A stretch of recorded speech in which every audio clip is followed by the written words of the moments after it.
What if you suddenly lost everything and had no one by your side? The crowd buzzed with anticipation under the bright industrial lights of the Tesla X testing dome in Hawthorne, California.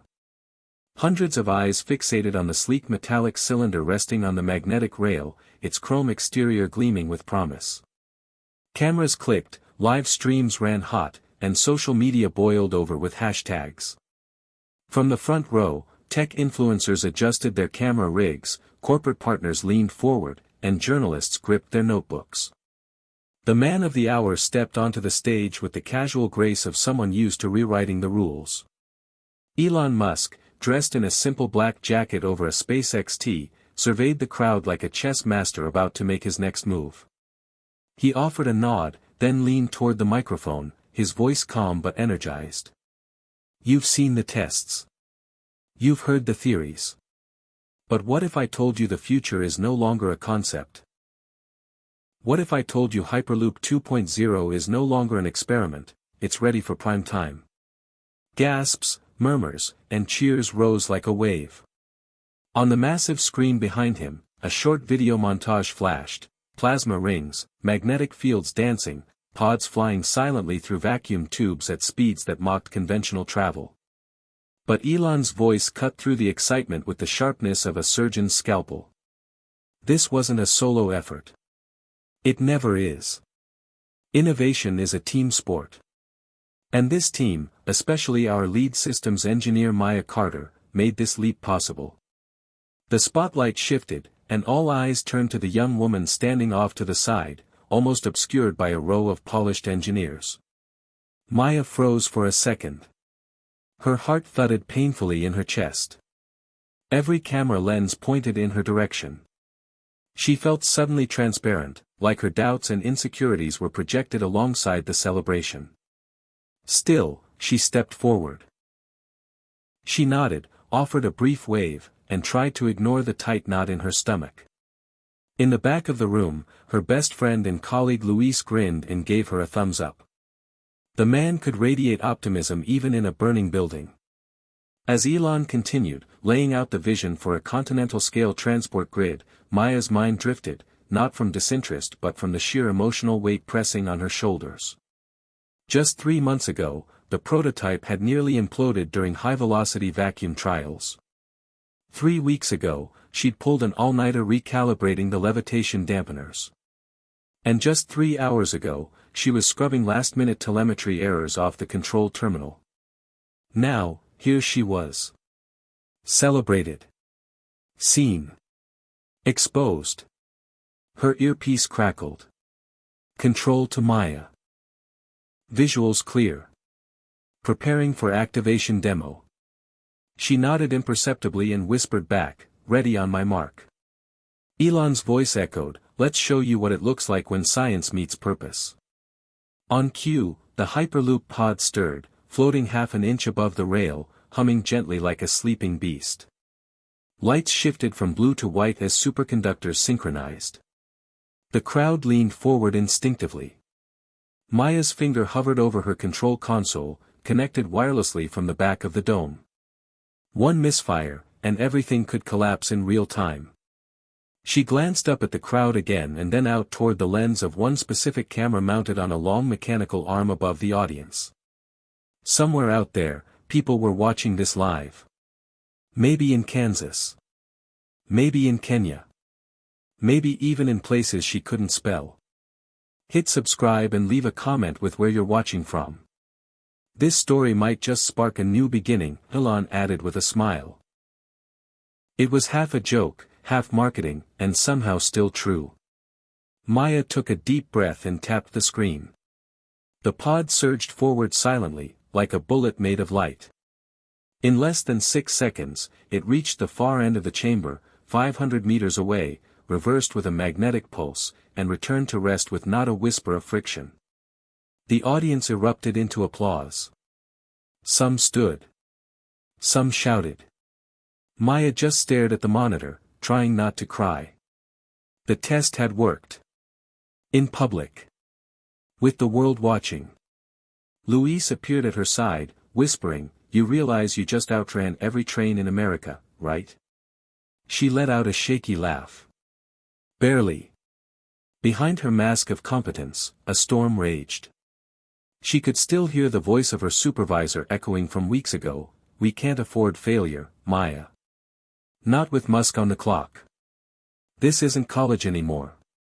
She wasn't afraid of hard work. She was afraid of letting people down. Especially herself. As the event wound down, Maya slipped through a side corridor into the restricted engineering wing. The air smelled of grease, ozone, and stale coffee. The walls were covered in scribbles from late-night sessions, formulas, timelines, impossible dreams made tangible. She paused by a wall where she'd written something 2 years ago in Sharpie during her internship: "The future doesn't wait for us to be ready." She'd believed that once. She wasn't so sure anymore. Her tablet pinged. It was a voice message from her brother, Marcus. "Saw the demo. You nailed it. Mom's crying. Proud of you, sis. Text me when you breathe." She smiled despite herself. Marcus had always believed in her more than she believed in herself. When their father left, Marcus became the anchor. The protector. The realist. And now, halfway around the world working on propulsion systems for the Air Force, he still found time to remind her who she was. She tapped out a quick response, then sat down on a bench beside the cooling unit. Her hand brushed the lanyard badge hanging from her neck, and for a second, her reflection stared back from the glossy plastic. 31 years old. MIT grad. Systems lead on the most ambitious transportation project since the Wright brothers. And still waking up some nights convinced she was faking it all. A notification appeared on her device. Hyperloop internal memo: Musk accelerates timeline. Full demo in 90 days. Her stomach dropped. 90 days? That wasn't a challenge. That was suicide. Full demo meant a 400-mile test run between LA and San Francisco.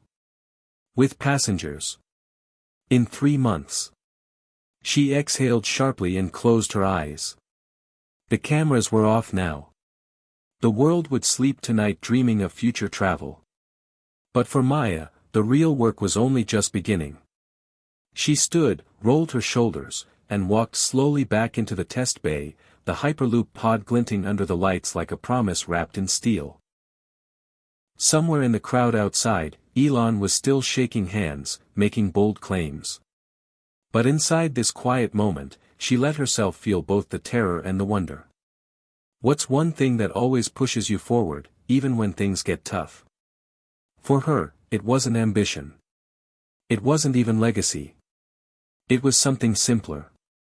The memory of 2 kids building model rockets in their backyard, dreaming of breaking limits. And a voice in her head whispering, "You're not done yet." Maya Carter was 8 years old the first time she felt electricity in her fingertips, not the dangerous kind, but the kind that came from twisting copper wire around a nail and watching her science fair light bulb flicker to life. Her classmates clapped, her teacher smiled, and Maya didn't stop grinning for 3 days. That moment would follow her like a watermark, the signal that she was wired differently, not better or smarter, just driven by a pull toward things that didn't yet exist. Her childhood in Riverside, California, was quiet on the surface but turbulent underneath. Her mother, Sandra, worked 2 jobs, first at the local hospital and then cleaning houses on weekends, and still managed to be the one making grilled cheese at 8 p.m. on Maya's worst days. Her father, Leon Carter, once a physics lecturer turned garage inventor, had disappeared when Maya was 11. Not vanished into thin air, gone, but walked out for parts and never came back, gone. One day there were blueprints scattered across their living room floor, talk of patents and breakthroughs and magnetic suspension theories, and the next there was just silence. No note. No warning. Just an empty coffee mug on the counter and his unfinished notebook left open on page 86. That's how Maya learned about abandonment, not from the absence of love but from the presence of too much obsession. Sandra had tried to explain it, tried to soften the jagged edge of that memory, saying, "Your father loved you. He just thought he had something the world needed." Maya remembered shouting back, "What about what I needed?" and running out of the room before the tears could make her feel weak. Marcus had been 13 at the time, older, tougher, already stepping into a man's shoes before he could legally drive. He handled it with a quiet that made Maya even angrier, like he'd already decided their father wasn't worth the grief. But deep down Maya hadn't let go. Not really. She'd memorized the diagrams her dad left behind, tucked the notebook into a box, and promised herself she'd understand every equation one day, as if decoding his math would decode the reason he left. That promise became fuel. In high school, Maya was the one who corrected the physics teacher mid-lecture, who stayed after class to argue the logic of zero-resistance current. She skipped prom to attend a regional robotics competition. She wore worn-out sneakers with wires taped around the soles for an experiment she never explained to anyone. Most people didn't get her. But Marcus did. He cheered her on from the sidelines, taught her to drive in an empty Walmart parking lot, stood in the back during her scholarship interview, whispering encouragement she couldn't quite hear but still felt. And when she got into MIT on a full ride, it was Marcus who cried first. Boston was brutal in its own way. The East Coast cold bit through her thin California skin, and the academic pressure was unlike anything she'd ever faced. Everyone was brilliant. Everyone had been the best somewhere else. But Maya dug in. She didn't want to be noticed, she needed to prove that she could build something real, something bigger than her. She joined the Advanced Systems Engineering track, published 2 papers on adaptive levitation arrays, and interned at a propulsion startup run by SpaceX alumni. That was where Elon first heard her name. Not from a resume, but from a Slack thread forwarded to him with the comment, "This girl just solved a stability flaw we've been stuck on for 6 weeks." A year later, she was at Tesla X, part of the Hyperloop 2.0 team, and soon after, she was leading it. But none of that erased the ache. Every birthday, she still thought about her father. Every time she achieved something, she wondered if he would have been proud, or if he even knew. She never found him. No phone call. No postcard. No grave. Just an open-ended question she never stopped trying to answer with equations. Now, standing in the test bay at the Hyperloop facility, looking at a pod that defied gravity and expectations, Maya thought about all of it. Her mom, now retired and watching from home. Marcus, probably already composing a list of safety concerns. And her father, somewhere out there, or nowhere, still chasing the future or lost in it. Her watch buzzed. "Lunch," Luis texted, followed by a sandwich emoji and a waving ghost. He always sent emojis, even when they made no sense. She smiled and headed toward the break room. It was a long walk through the hangar. She passed walls plastered with whiteboards and transparent screens showing real-time stress data, pods under stress tests, simulations of vacuum flow and magnetic fluctuations, and renderings of the LA-San Francisco route that was still 88% unfinished. Elon had big plans. No, Elon had impossible plans. 90 days to go live. Maya was still wrapping her brain around that. In the break room, Luis was unpacking a lunch he clearly didn't make himself. "Grocery sushi," he said, holding it up like a peace offering. "Don't judge me." "Too late," Maya replied, grabbing a protein bar from the vending machine. "Hey, you okay?" he asked, sitting down. "You looked like you saw a ghost earlier." "Just, overwhelmed," she admitted. "And Elon just torpedoed our timeline." Luis whistled. "Yeah, I saw that memo. But come on, if anyone can pull this off, it's you.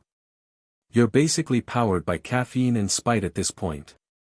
"Not wrong," Maya said. She leaned on the table, the exhaustion creeping in around the corners of her adrenaline. "You ever wonder what this all means? Like, if we're just building something to sell tickets, or if it's really going to change things?" "You kidding?" Luis said, mouth full.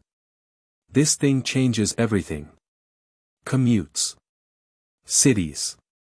Climate impact. Hell, it might even make Thanksgiving with my in-laws optional. That's revolutionary. Maya laughed, and for a moment, it felt normal. Just two engineers eating bad food and dreaming big. But the weight never really left. After lunch, Maya returned to her office, a minimalist glass cube overlooking the test track. She opened her secure files and pulled up a scan of her father's notebook. Page 86. The one he left open. It was a sketch of a magnetic stabilizer system unlike anything she'd seen taught. An idea half-formed but brilliant in its risk. She hadn't been able to make it work. Not yet. But part of her still believed there was a reason he left it open, like he wanted her to see it. Like he wanted her to finish it. Her screen pinged. A meeting invite from Elon himself. Title, Moonshot Acceleration Brief. Time, tomorrow. Attendees, Maya Carter, Luis, Alec Zhang. Maya's stomach twisted. Alec was a test driver, one of the few people insane enough to strap himself into a pod moving at 700 miles per hour. He was also someone she had once almost fallen for. Maybe she still had. It was complicated. Everything was. As the sun set outside the steel-framed windows, Maya didn't feel triumphant. She felt the quiet pulse of something bigger looming. Her father's voice in the back of her mind. Her brother's trust on the line. A countdown ticking that no one could slow. She leaned back, closed her eyes, and listened to the low electric hum of the pod still cooling from the day's demo. Whatever was coming next, it would test more than her engineering. It would test her history, her limits, her legacy. Maya couldn't sleep. The meeting with Elon was in less than 7 hours and her mind was a war zone of simulations, political pressure, and incomplete math. She'd reviewed the core architecture of the Hyperloop pod for the 10th time that night, and still, there was a flutter of instability in the lateral dampening model that shouldn't be there. It was like chasing a ghost in the code. Everything looked fine until the system hit 650 miles per hour, and then the margins tightened until the model screamed red. She'd flagged it to Luis, who promised to cross-check the sensors in the morning, but she knew they were running out of time to patch over faults with duct tape and caffeine. She looked over at her tablet, where the scanned image of her father's page 86 still glowed faintly, its hand-drawn spiral coils and annotated loops forming a pattern that made her breath catch every time she saw it. She had never shown it to anyone at work, not even Luis. It felt too personal, too broken, like inviting someone into a house that had burned down years ago but still smelled like home.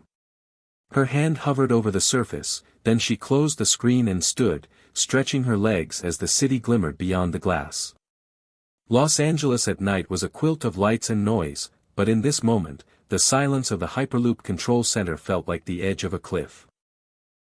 If they failed, it would be her name buried under headlines, not Elon's. If a passenger ever got hurt, it would be on her system, her design. A knot of pressure tightened in her chest. She reached for her keys and slipped out into the cool hallway, her sneakers quiet against the polished concrete. She wandered past the sealed vacuum tunnel, the pod locked in sleep mode at the far end like a mechanical dragon dreaming of speed.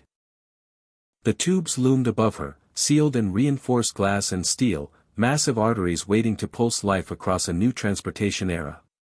It felt surreal. All of it. 10 years ago, she was in her childhood garage soldering pieces of scrap wire into a failed magnetic toy. Now she was the chief engineer for the most controversial transport project on Earth. The automatic lights flicked on ahead of her as she walked, a path forming in real time, like the building was alive and guiding her forward. She found herself outside the vehicle simulation lab, and to her surprise, the door was slightly ajar. Inside, Alec Zhang sat in the pilot's simulator rig, helmet off, hair tousled, staring at the playback screen with bloodshot eyes. "You too?" Maya asked softly, stepping in. Alec looked up and smiled faintly. "Yeah. Sleep's not really a thing this week." She nodded and leaned against the doorframe. "Running the LAX to SF sim?" Fifth run tonight, he said, rubbing his neck. Still getting thermal jitter on the ascent pulse. Doesn't match what we're seeing in real-time runs. I've seen that, Maya said. Might be an error in the subvac cooling index. Alec looked at her, impressed. You always do that? Spot things in half a sentence. She smiled faintly. Only when I haven't slept. He gestured to the empty stool beside him. Sit. You might as well see how it feels from the cockpit. Maya hesitated, then walked over and sat down. The simulator hummed quietly, a curved display wrapping around her view. Alec hit replay, and suddenly they were launching down a digital tube, acceleration gripping her virtual senses with brutal precision. Even in a mock-up, the G-force felt unsettling. How do you handle this in real time? She asked as the pod rounded a simulated arc. You don't fight it, Alec said. You breathe into it. Let the system carry you. Maya nodded slowly, not because she agreed but because the idea seemed beautiful, being carried. She'd spent most of her life resisting gravity, pressure, expectations. Maybe surrendering, even in a simulation, wasn't such a terrible idea. Alec glanced at her, then paused the sim. The silence returned. You okay? He asked. She looked over at him and was struck by how tired he looked, the corners of his eyes creased, the shadow of a scar still visible along his jaw from the test run 2 months ago when a minor magnetic instability had knocked him into the wall during deceleration. She'd visited him in the hospital that night. She hadn't said how scared she'd been. She hadn't said much at all. Not really, she said now. But I will be. Eventually. Alec nodded. This thing's bigger than any of us. But if anyone can keep it from flying apart, it's you. That's what I'm afraid of, Maya whispered. That it's all on me. It's not, Alec said firmly. You lead. But we all carry it. Maya looked at him and wanted to believe it. She wanted someone to take just 5% of the weight off her chest. But she'd been holding it for so long she wasn't sure how to let go. The simulator beeped, battery low, and Alec stood, stretching. Get some sleep. You're going to need a clear head tomorrow. She nodded. You too. He walked past her, then paused at the door. Maya. She turned. Yeah. We're not our fathers, he said simply, then left. Her breath caught. She hadn't told him. Not really. But maybe he saw it in her, the haunted look, the way she measured herself against a man who had disappeared chasing a dream. She sat there in silence a little longer, then finally stood and made her way back to her office, where the memo from Elon was still blinking. Moonshot acceleration brief. The phrase itself sounded absurd. Moonshot was what they called impossible bets. She opened the file and read the agenda. Launch projection updates, vacuum tube stabilization review, magnetometer recalibration for Phase 2 testing, and a surprise item listed as vision statement expansion. That last part made her nervous. Elon had a habit of pivoting in meetings, adding goals mid-sentence, dropping phrases like global infrastructure realignment as if they were casual ideas. She closed the file and finally lay down on the padded bench by her window. She stared at the ceiling for a long time, her mind still calculating variables, rerunning test footage, and wondering if her father had ever felt like this, like the world might tip if he stopped thinking for too long. Morning arrived too fast. The glass shimmered with California light, and Maya dragged herself to the mirror. Her eyes were swollen, her hands shaking slightly from lack of sleep, but she pulled her hair back, dressed in a clean slate gray shirt, and walked to the executive conference suite. Elon was already there, standing at the digital whiteboard with a coffee in hand, sketching lines that made little sense until you realized they were full system routes spanning from LA to Denver, Denver to Chicago, then branching east toward the Atlantic corridor. Luis arrived seconds later, followed by Alec. Elon turned, smiled, and nodded. Good. You're here. Let's begin. The meeting moved fast. Elon talked faster. He was a blur of ideas and demands, skipping over feasibility in favor of momentum. He wanted double-layered passenger configurations. He wanted autonomous control by month's end. He wanted the public test to include media personalities for maximum coverage. Maya tried to keep up, writing notes on her tablet, but the pace was suffocating. When the floor opened, she raised her hand. With respect, we're stretching beyond the current safety model. If we accelerate both route deployment and public testing, we double the risk. Elon looked at her calmly. Innovation is risk. Safety is built into the culture, not the timeline. But time is part of safety, Maya said, heart pounding. Pressure causes cracks. Cracks cause failure. Elon nodded slowly. Then fix the pressure, not the schedule. The room went quiet. Luis cleared his throat. We can stabilize the second coil banks if we reroute the coolant flow using redundancies from phase 1. Elon grinned. Exactly. Be unreasonable. Then back it up with data. And just like that, the meeting ended. Elon walked out, muttering about tunnels in Scandinavia, and the team was left in silence. Maya exhaled slowly. Alec looked at her and shrugged. It's going to be a hell of a sprint. Maya didn't answer. Her eyes were locked on her screen, where she'd pulled up the lateral dampener anomaly again. There it was, faint, sharp, persistent. A tremor waiting to become a rupture.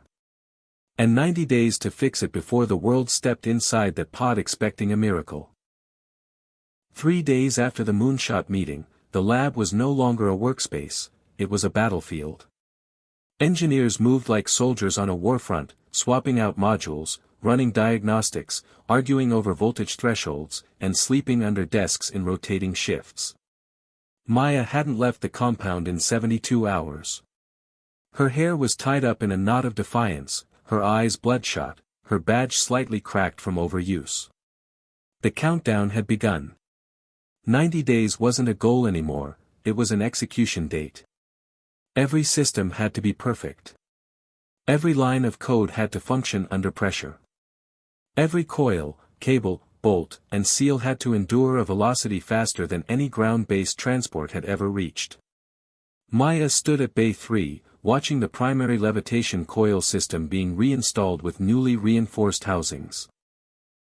Luis was yelling over the sound of machinery, waving a circuit board in one hand and a tablet in the other, trying to explain how the real-time voltage dip was misleading because the model didn't factor in lateral vibration loads. Maya caught pieces of it, but her mind was already moving 3 problems ahead. She scribbled a note on her sleeve with a Sharpie, recheck subvac alignment tolerances, and turned toward the auxiliary testing chamber where a secondary issue was beginning to boil. The lateral dampener instability had returned. No matter how they compensated for temperature, magnetic flux, or alignment, the data still showed a 0.7% drift rate once the pod exceeded 640 miles per hour. That didn't sound like much on paper.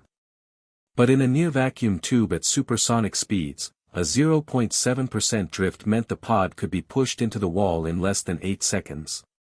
That wasn't an error. That was a catastrophe waiting to happen.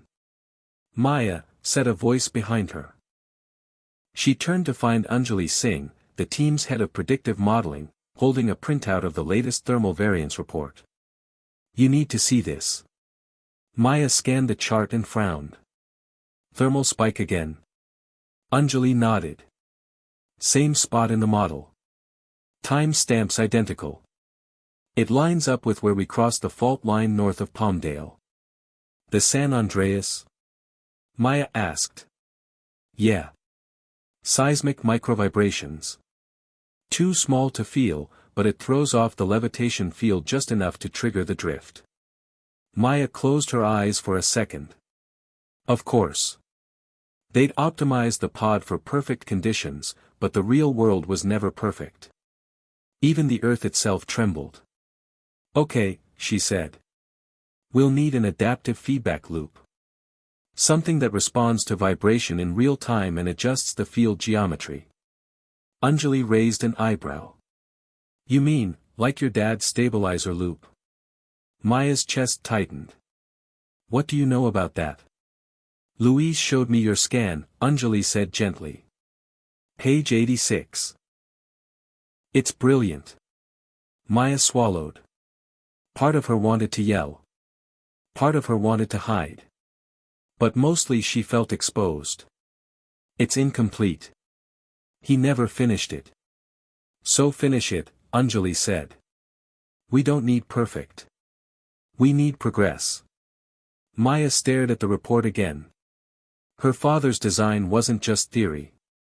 It was the missing piece. She just had to risk everything to make it work. She left the chamber without another word, storming back to her office, slamming the door behind her. She pulled up the notebook scan, isolated the stabilizer sequence, and began to translate it line by line into code. The problem wasn't just the math, it was the logic.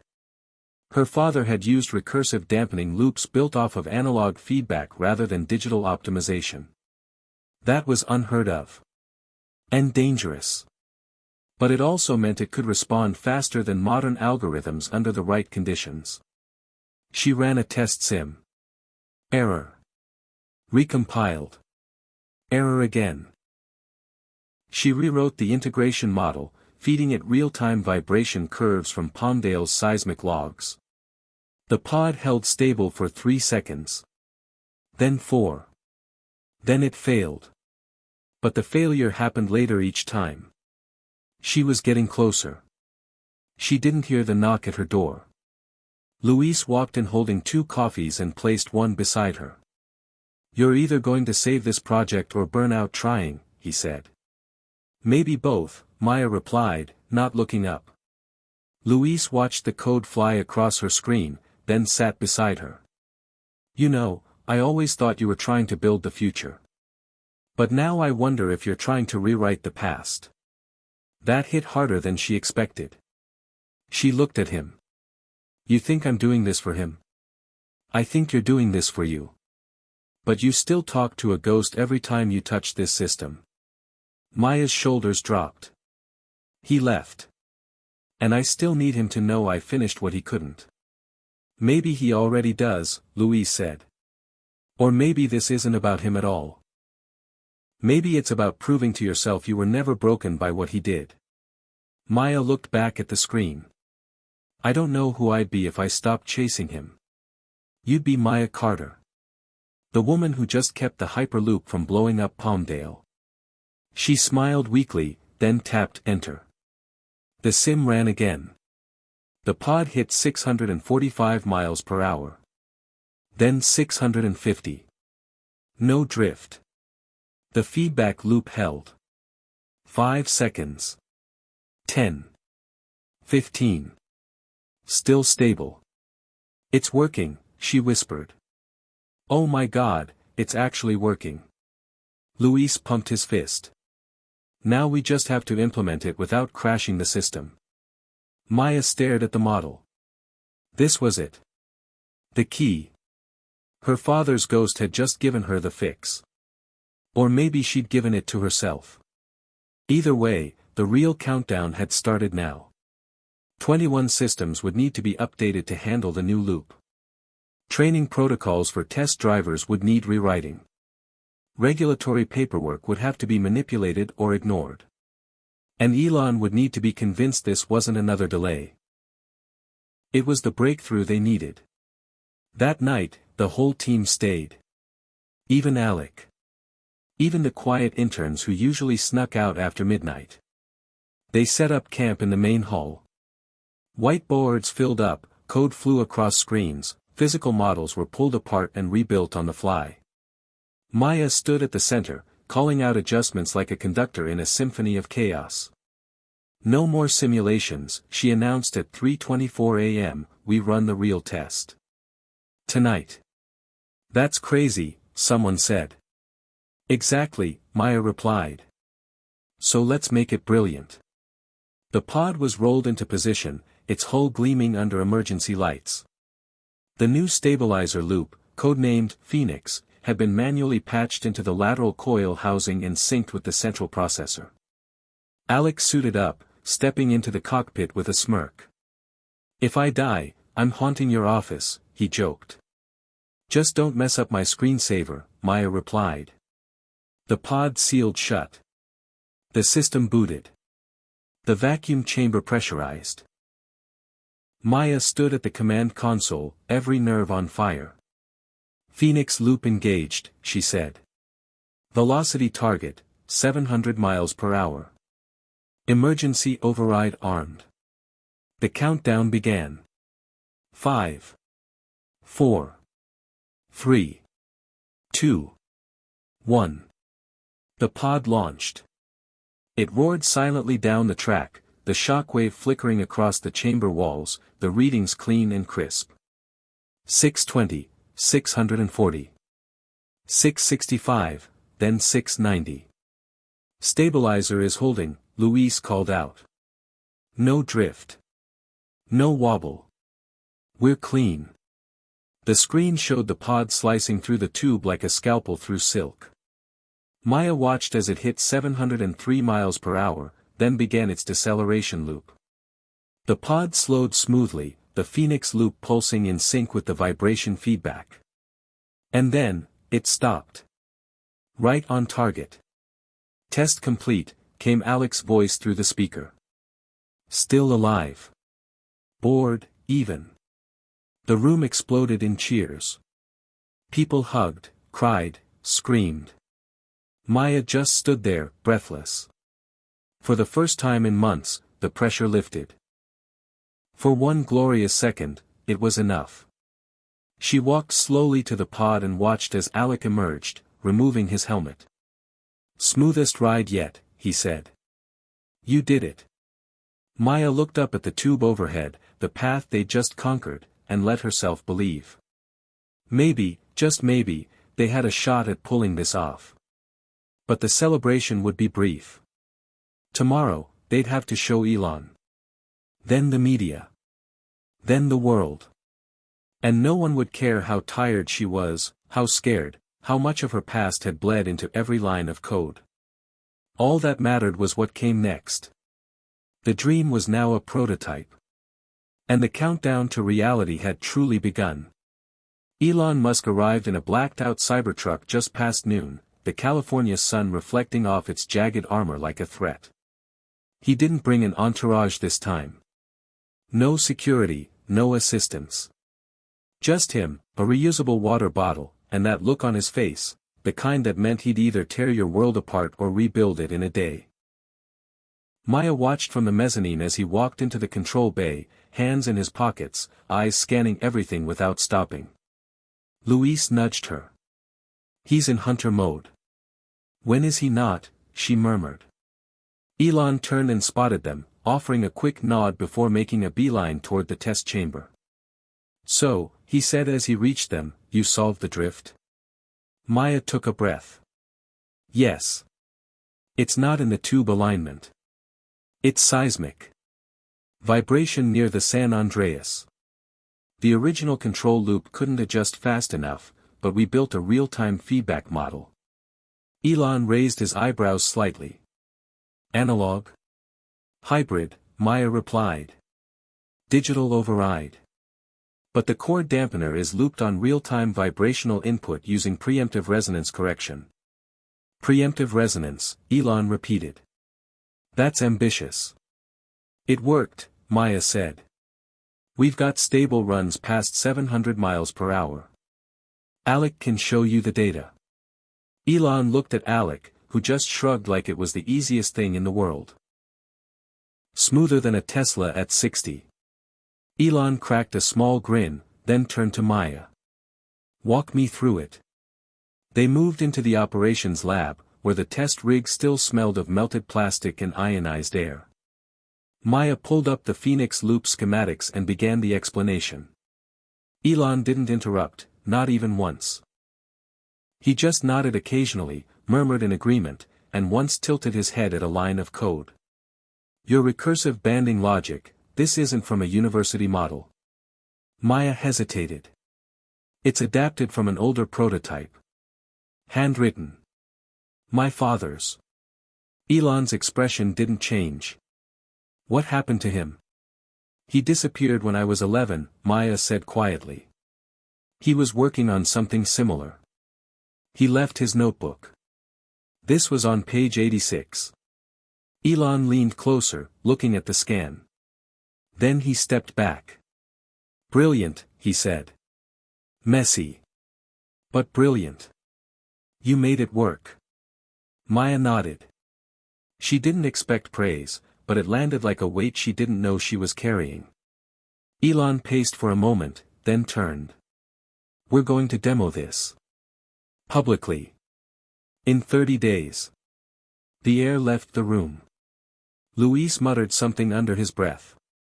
Alex's face twitched into a smirk. Maya didn't flinch. We need regulatory green lights, passenger approval ratings, insurance certs, seismic tests across the whole route. We'll get them, Elon cut in. We invite regulators to the run. Make them part of it. Show them it's safer than driving to work. That's not a guarantee, Maya replied.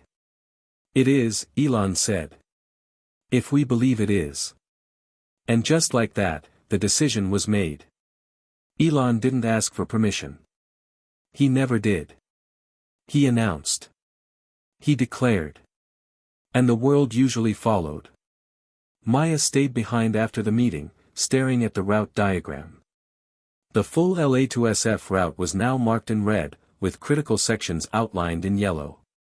Fault zones, heat corridors, bottleneck curves, they were all flashing warnings that would normally mean delay.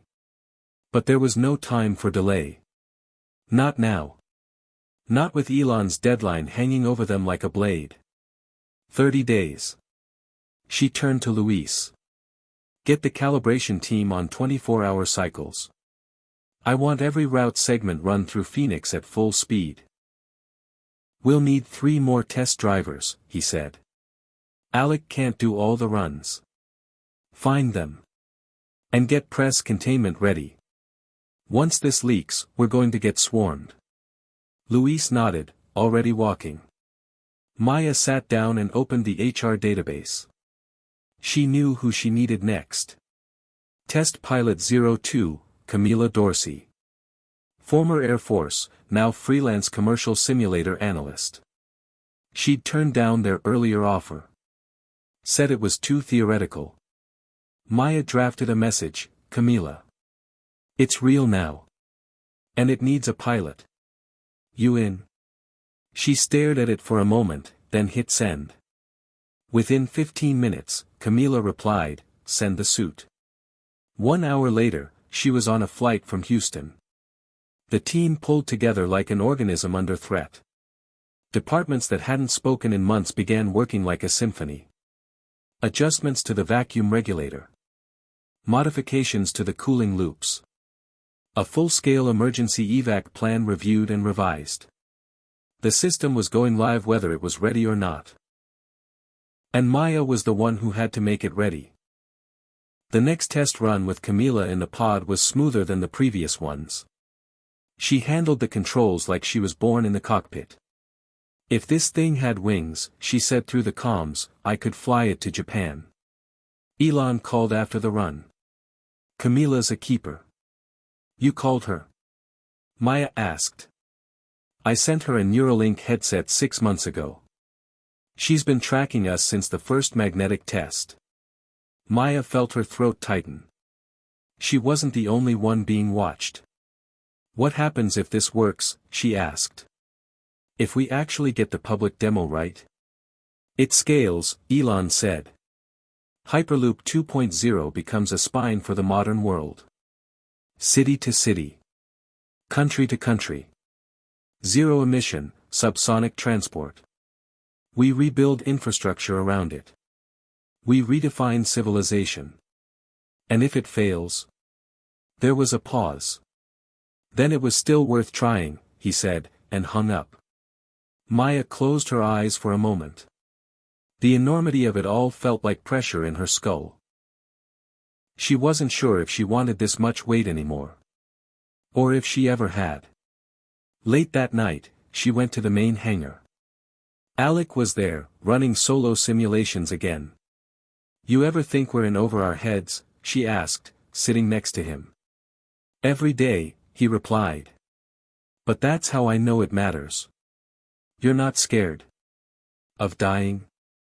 "Not really. But of letting you down?" "Yeah.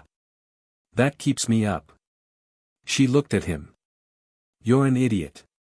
Takes one to know one." They sat in silence for a few moments. Then Alec said, "When this is done, you're going to crash. You know that, right?" "Probably. Promise me you'll take a break. A real one. Somewhere quiet. No tunnels." "No promises," she said, but her voice was soft. They stayed there a while longer, staring at the pod. It looked peaceful in its cradle. A bullet asleep in the chamber. Maya returned to her office, opened the notebook again. Page 86. She drew a new line beneath her father's diagram. A final loop. One he never got to complete. And beneath it, she wrote, "Finished." The next morning, the final review board arrived. Government reps, engineers from regulatory bodies. Insurance execs. Maya presented with calm precision. Phoenix loop. Drift correction. Seismic tolerance. Emergency override protocols. It wasn't perfect, but it was real. After 3 hours, the room went quiet. Then one of the government reps stood. "I'm not saying yes. I'm saying, this is promising. Show us the live run. Then we'll talk signatures." Maya looked at him dead on. "You'll get your run." The demo was now scheduled. 23 days. Every second mattered. There was no room for ego, fear, or second-guessing. Maya walked the track one final time that evening, alone, just her and the silence of steel and magnetism. She touched the edge of the pod and whispered to herself, "Let's fly." 23 days felt like a lifetime and a countdown to destruction all at once. The press was circling like sharks now. Word had leaked. Someone at the Nevada test site had tipped off a freelance tech reporter who posted the headline, "Hyperloop 2.0 public test in 3 weeks, Elon Musk says, it's ready." That article exploded into a firestorm. Every major outlet followed, and within 48 hours, Maya found herself fielding interview requests from CNN, CNBC, the BBC, and even a last-minute invite to The Daily Show. She turned them all down. She didn't have time to be a face. She needed to be the hands. Camila and Alec were deep in a new round of kinetic exposure tests. The Phoenix loop had worked under normal pressure, but now it had to withstand edge case extremes, random vibrations, fluctuating tunnel temperatures, and what Luis referred to as black swan oscillations, rare patterns that only happened when everything went wrong at once. They simulated emergency power loss during peak acceleration, tunnel deformation caused by subterranean shifts, and real-time AI override failure. The results were mixed. 2 simulations crashed. One pod overheated. Another buckled against the tube wall. "It's not the loop," Luis said, wiping sweat from his forehead. "It's the second-tier actuators. They're defaulting to legacy logic when the new parameters spike." "Then kill the legacy mode," Maya snapped. "Hardcode Phoenix priority.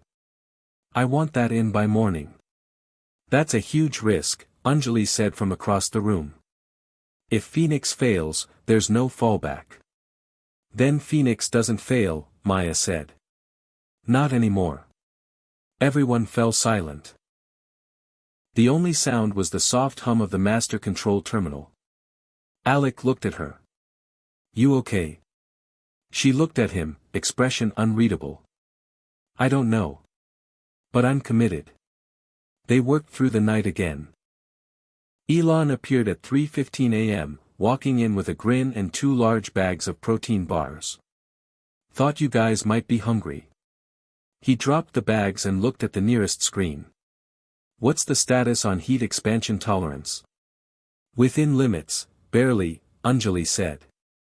But the margin's too tight if outside temps exceed 100 Fahrenheit.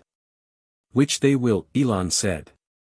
That routes a heat corridor by mid-afternoon. We'll install external temp shields, Maya said without looking up. Tuned to infrared deflection. I'll get a prototype ready. Good, Elon said. Because we've got over 100 journalists signed up for the run. Including 2 from 60 Minutes and someone from the Japanese Ministry of Transport. Luis looked up. International already? Global's the goal, Elon said. We show the world this works, and we're in front of every infrastructure conversation for the next decade. Then he pointed at Maya. And I want you to ride in the pod. Everything stopped. Camila turned from the diagnostics rig. Alex straightened. Anjali blinked. Maya stood still, arms crossed. Excuse me. You're the face of this, Elon said.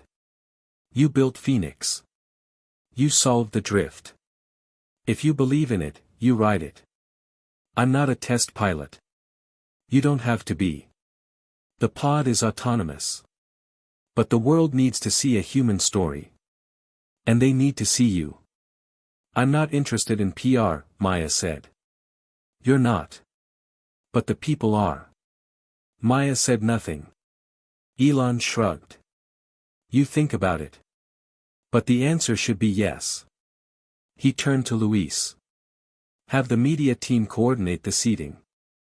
I want clean camera angles, live feed, redundant uplinks, and real-time pod telemetry visible on screen. Then he walked out. No more debate. Just directives. Just Elon. Maya exhaled slowly, her fingers flexing at her sides. He wants to turn this into a space launch, Alec muttered. Not a test run. A spectacle. It's always been a spectacle, Maya said. He just made it official. Over the next week, everything accelerated. Reinforced shielding was added to the pod's hull. Phoenix was upgraded to a more aggressive loop pattern with predictive fault dampening based on seismic pulse anticipation.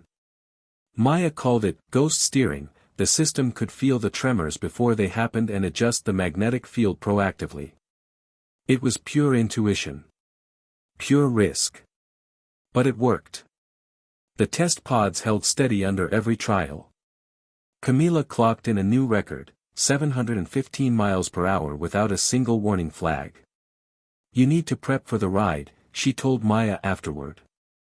I'm serious. It's not about fear. It's about pressure. Even 5 minutes at those speeds will change how you think about motion. I don't think I'm doing it, Maya said. Still. Camila shook her head. If I had built this thing, I wouldn't let anyone else ride first. Especially not in front of the world. Maya wanted to argue, but the truth was beginning to burn through her resistance. She wasn't afraid of speed. Or death. She was afraid of becoming the story. Because once the spotlight hit, there was no going back. No more hiding in simulations or speaking through data. But then again, hadn't she spent her whole life waiting to be seen? She opened her father's notebook again that night. Page 87 was blank. Always had been. Just a smudge of graphite and the ghost of an idea. She stared at it for a long time. Then she picked up her stylus and wrote a single word, fly. She clicked the terminal and opened the crew manifest. Under passenger entry for Pod 1, Maya Carter, confirmed. She sent the file. No turning back. Final preparations began. Pod 1 was fitted with internal cameras. Pressure monitors. Voice uplinks. A biometric seat interface. The tube was cleaned end to end. Security checkpoints installed. A command center built near the endpoint with satellite relay and emergency override. Alec and Camila both gave her tutorials, walking her through every sound, pulse, and shift she'd feel. The suit was custom-fitted. Black, trimmed in silver. Lightweight carbon mesh with sensor threads stitched into the lining. It felt like wearing a whisper. "You're going to be fine," Alec told her as he checked the diagnostics one last time. "This isn't a leap. It's a glide." "I'm not scared," Maya said. "I'm ready." "Good," he said, pausing. "Because I am scared. And I'd rather you weren't." The night before the public test, Elon called a closed-door meeting. Just 6 people in the command room. No cameras. No assistants. He looked around at all of them and said simply, "Whatever happens tomorrow, thank you." No speeches. No drama. Just Elon being unexpectedly human. He nodded at Maya last. "You finish things." Then he left. Morning broke with heat and light and headlines. Hundreds of reporters surrounded the viewing station, armed with drones, satellites, streaming kits. The entire Hyperloop structure was cordoned by security drones and private contractors. A makeshift tower displayed the live telemetry feed above the crowd. Maya stood inside the launch capsule, heart beating steady. Her fingers wrapped around the harness bars. The suit synced with her vitals. Phoenix hummed beneath the floor like a heartbeat. 10 minutes, Camila said over the comm, "You still good?" "Still good. You'll feel a surge at 620. Don't tense. Breathe into it." "Copy." The glass canopy above her slid closed. The world outside went quiet. She was alone. Just her. The pod. And the future. At exactly 11 a.m., the system initialized. Final checks turned green. The countdown began. 5. 4. 3. 2. 1. Launch. The pod shot forward like it had been fired from a cannon, but the motion felt like silence wrapped in wind.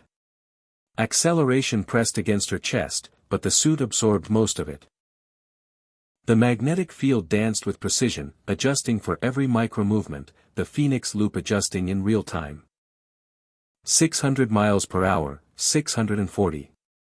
680, the hum turned into a whisper. She could feel the pulse of the earth beneath her, the tremor before a bend, the shift of energy around her body. It didn't feel like travel. It felt like transformation.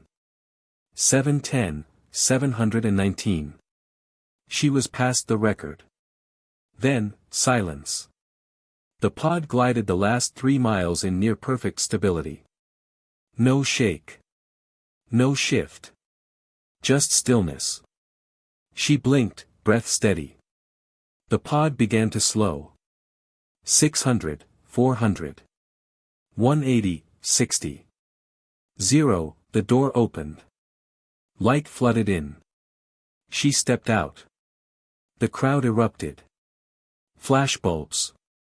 Screams. Cheers. But Maya didn't hear any of it. She only heard her breath. Alive. Whole. Seen. Elon was waiting on the platform. He offered a hand. She shook it. "Told you it would fly," he said. Maya smiled, her voice strong and clear. That was just the beginning. The moment Maya stepped off the platform, the world changed. It was like walking into a storm of cameras, questions, arms reaching out, microphones pushed toward her lips as though a single word might stop or start time. Security kept a barrier around her, but even they seemed in awe, as if they weren't protecting a person but a symbol now. She didn't smile. She didn't pose. She just walked, steady and silent, her eyes forward, heart pounding in a way she hadn't felt inside the pod. This was worse. The spotlight didn't have G-forces or heat, just eyes. Unblinking, searching, wanting. Wanting her. For headlines. For inspiration. For sound bites. Elon walked beside her, saying nothing at first. Then he leaned close and whispered, "You did good."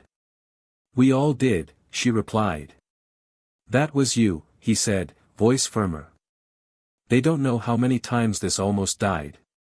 How many times you brought it back." "They will," Maya said. "I'm not the only one they need to see." But she could feel it already, her name rising, her image becoming the lead story. Elon Musk's Hyperloop dream comes true, with Maya Carter in the pilot's seat. The headlines were printing themselves before she even got to the press tent. Luis met her just outside the glassed-off area, holding a tablet with the first media wave. "It's exploding," he said. Top 5 trending topics. US, UK, Japan, Canada, and India. What are they saying? Mostly that you're insane, brave, and brilliant. That's a dangerous combination, Maya muttered. They're already calling you the woman who broke the speed barrier on land. One anchor said you might beat the modern Amelia Earhart, without the vanishing act. Maya's throat tightened. Her father's voice flickered in her head, a memory of him reading about Earhart, telling her she could fly higher than any map dared chart. She turned away for a moment. Let's get through the press conference.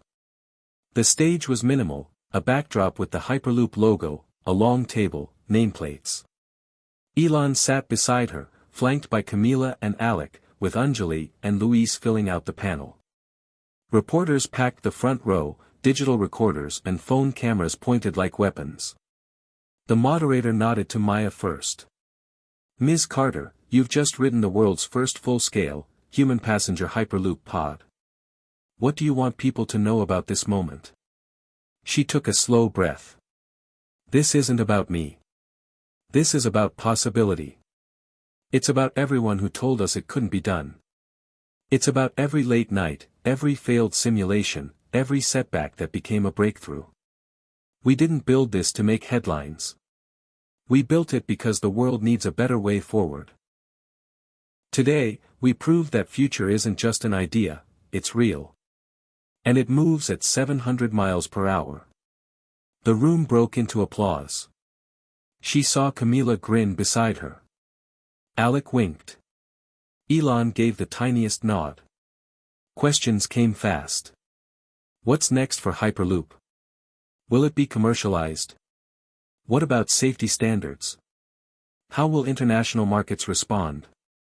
Elon fielded the big vision ones, painting images of global infrastructure maps, intercontinental vacuum tunnels, transit routes in Africa, Europe, Asia.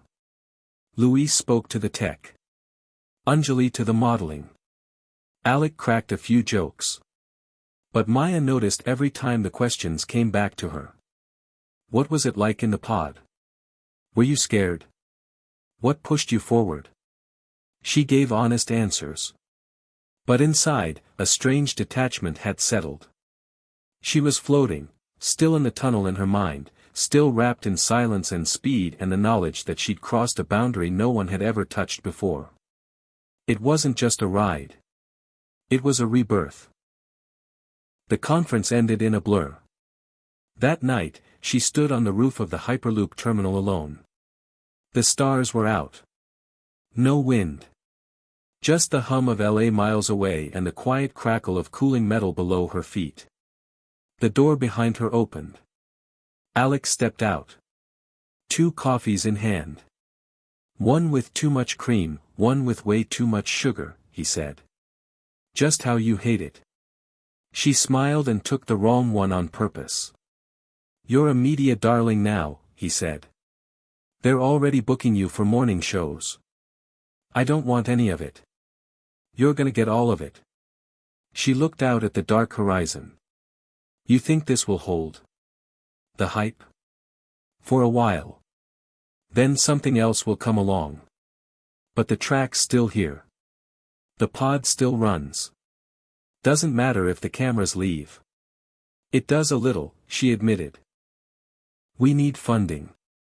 We need countries to buy in. And now you're a brand, he said. A really fast one. She laughed quietly. Do you think he planned this? Elon. Pushing me forward like this? Does it matter? Alex said. You stepped up. No one made you. She didn't answer. A thought had been growing in her mind since the test, one she hadn't spoken out loud. What if this isn't the end, she said finally. What if it's just phase 1? Alec leaned against the railing. Meaning? Meaning this was always just a proof of concept. One route. One pod. One trip. But the real challenge is making this scalable. Making it accessible. Replacing highways. Airports. You want to run it? He asked. You want to lead the next phase? Maya shook her head. I don't know. But I can't walk away now. Not yet. Alec looked at her. Then don't. The next morning, she woke to 3 missed calls, 1 from the Department of Transportation, 2 from someone named Mr. Koji Yamamura with the Tokyo Infrastructure Bureau. Japan wanted a meeting. So did France. So did India. The world was watching. Elon called that afternoon. How do you feel? Like I need another 700-mile-an-hour ride just to clear my head. Then we're on track, he said. We've got 7 governments requesting feasibility meetings. Dubai wants to host a full demo. Tokyo wants to send engineers. Do we have capacity? We will. But we need leadership. You mean expansion leads? I mean a director, Elon said. Of global Hyperloop operations. Someone who can handle engineering, people, media, politics. Someone who's already proven they can ride this storm. Maya sat up straighter. You're offering it to me. I'm trusting you with it. And what do you do? I build the next thing. You make this one real. There was a long pause. Maya thought about every sleepless night. Every bolt she'd tightened with shaking fingers. Every smile from Alec, every theory from Anjali, every quiet reassurance from Luis. She thought about her father's notebook. About the blank pages still waiting to be written. Okay, she said. I'll do it. Elon didn't cheer. He just said, good. We launch Hyperloop International in 60 days. Start assembling your team. When she hung up, she sat quietly for a moment. Then she turned to her desk, opened a blank document, and typed a title at the top, Hyperloop 2.1, Global Integration Plan. The aftershock of success wasn't rest. It was responsibility. But Maya Carter wasn't afraid of motion anymore. She was building momentum. The announcement hit global networks just after midnight Pacific time, Maya Carter named Director of Global Hyperloop Operations.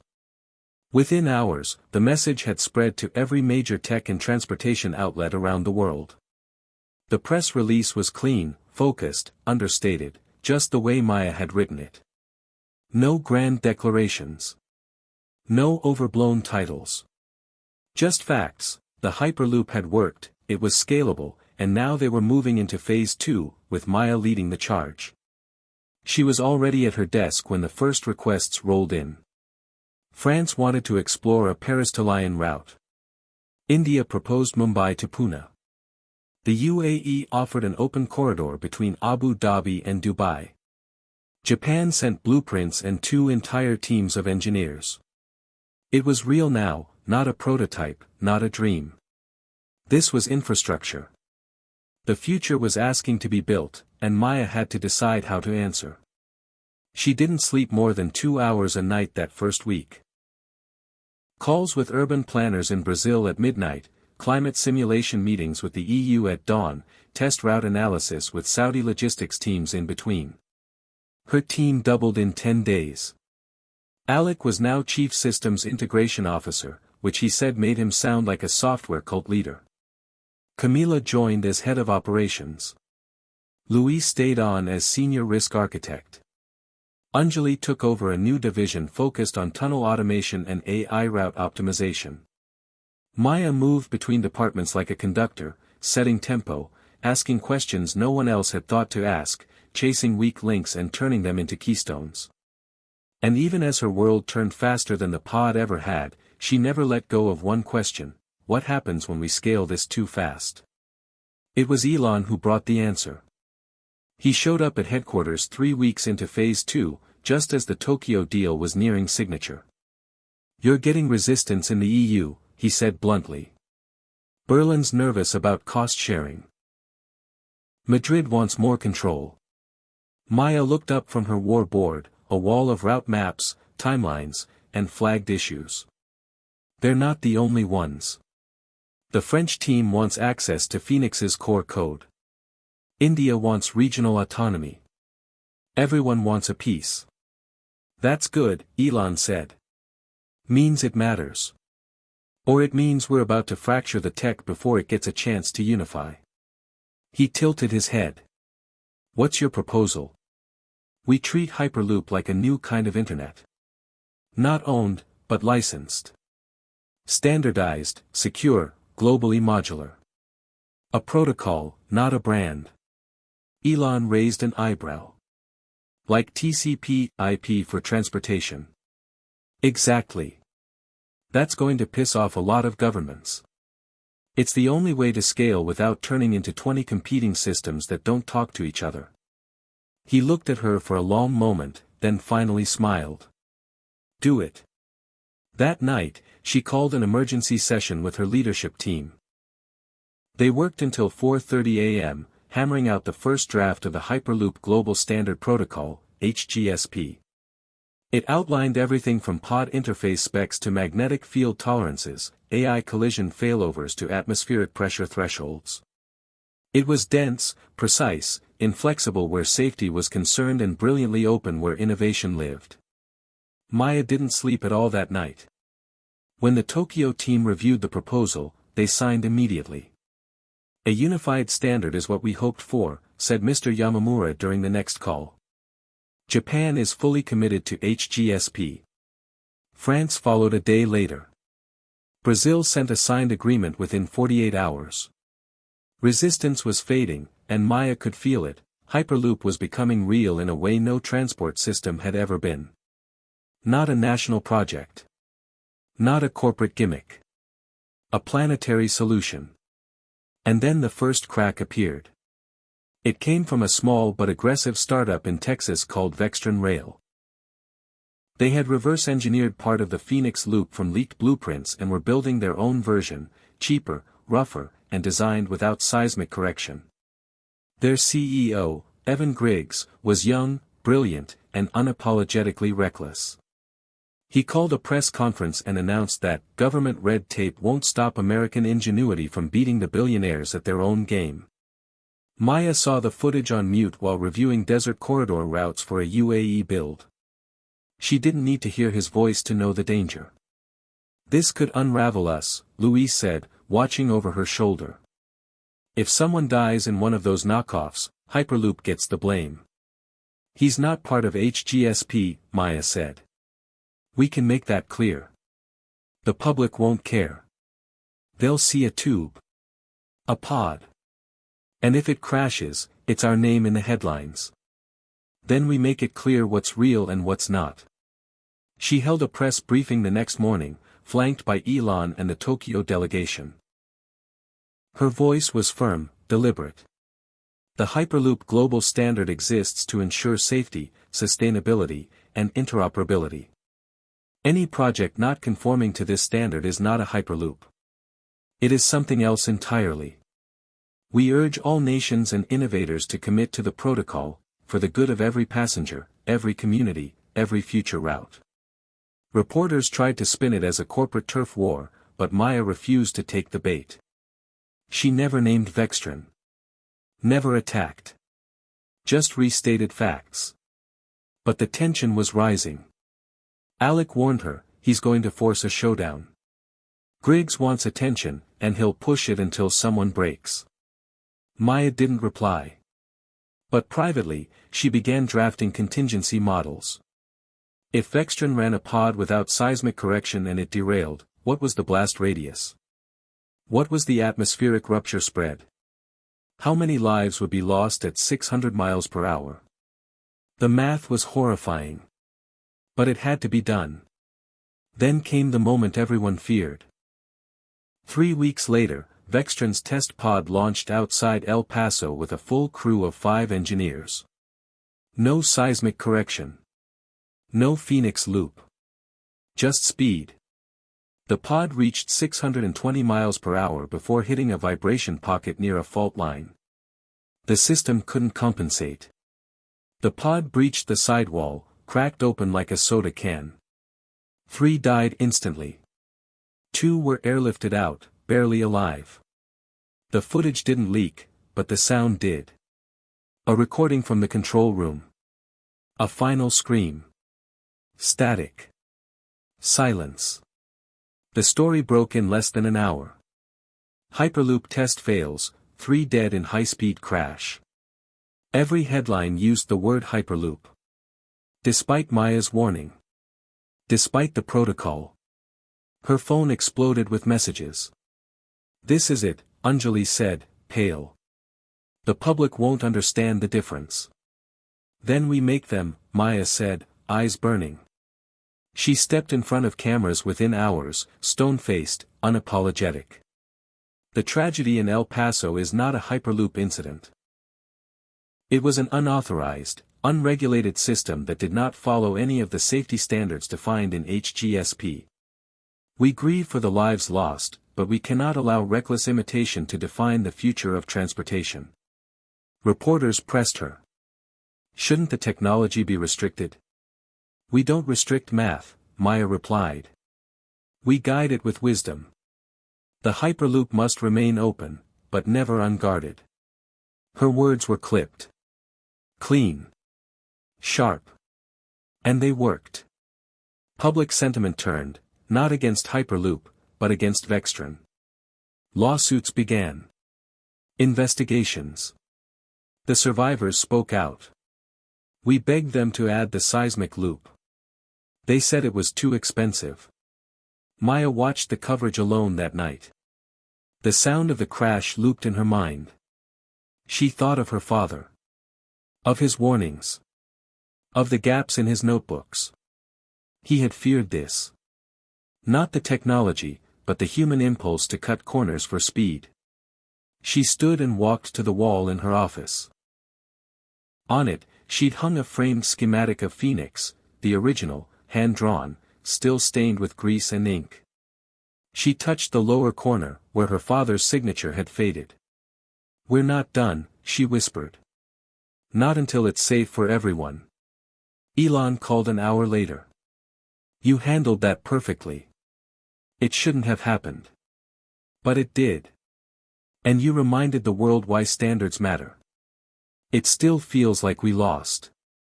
Only if we let that be the last chapter. She didn't answer.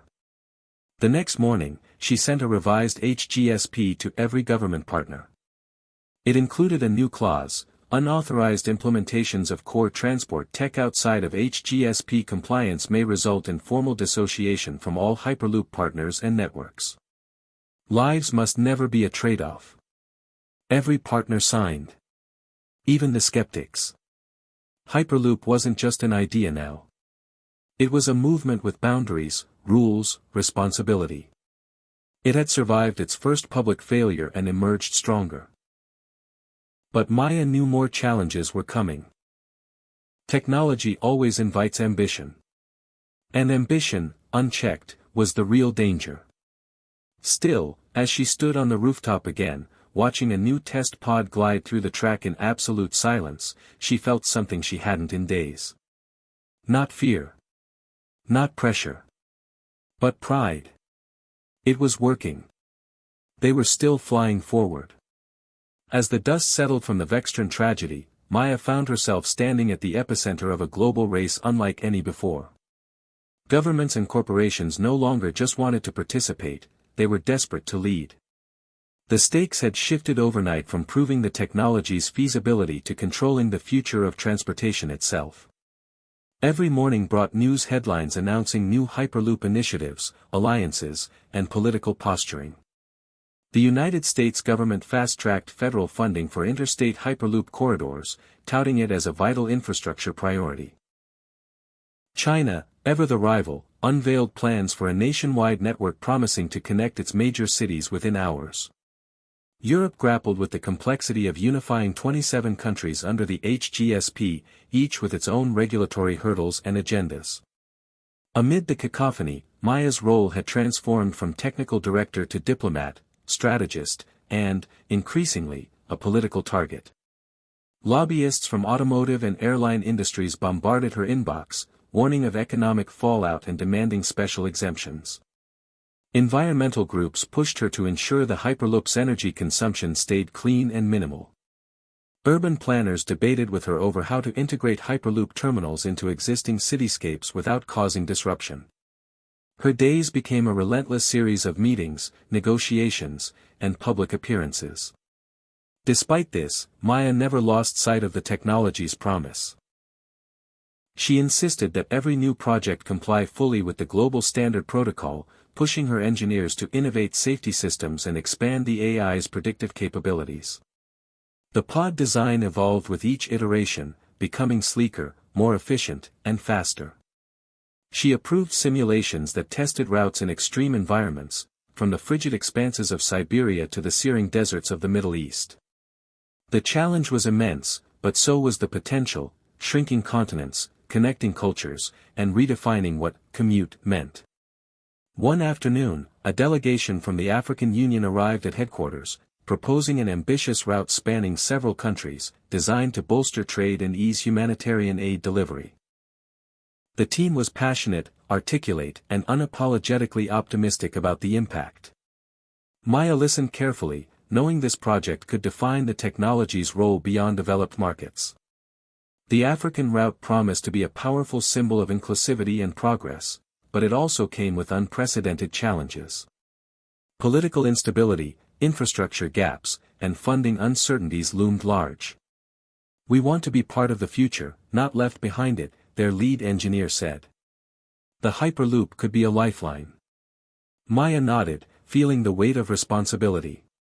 "We will support you every step of the way. But we must be cautious. Safety and reliability come first." Meanwhile, internal tensions within Hyperloop International began to surface.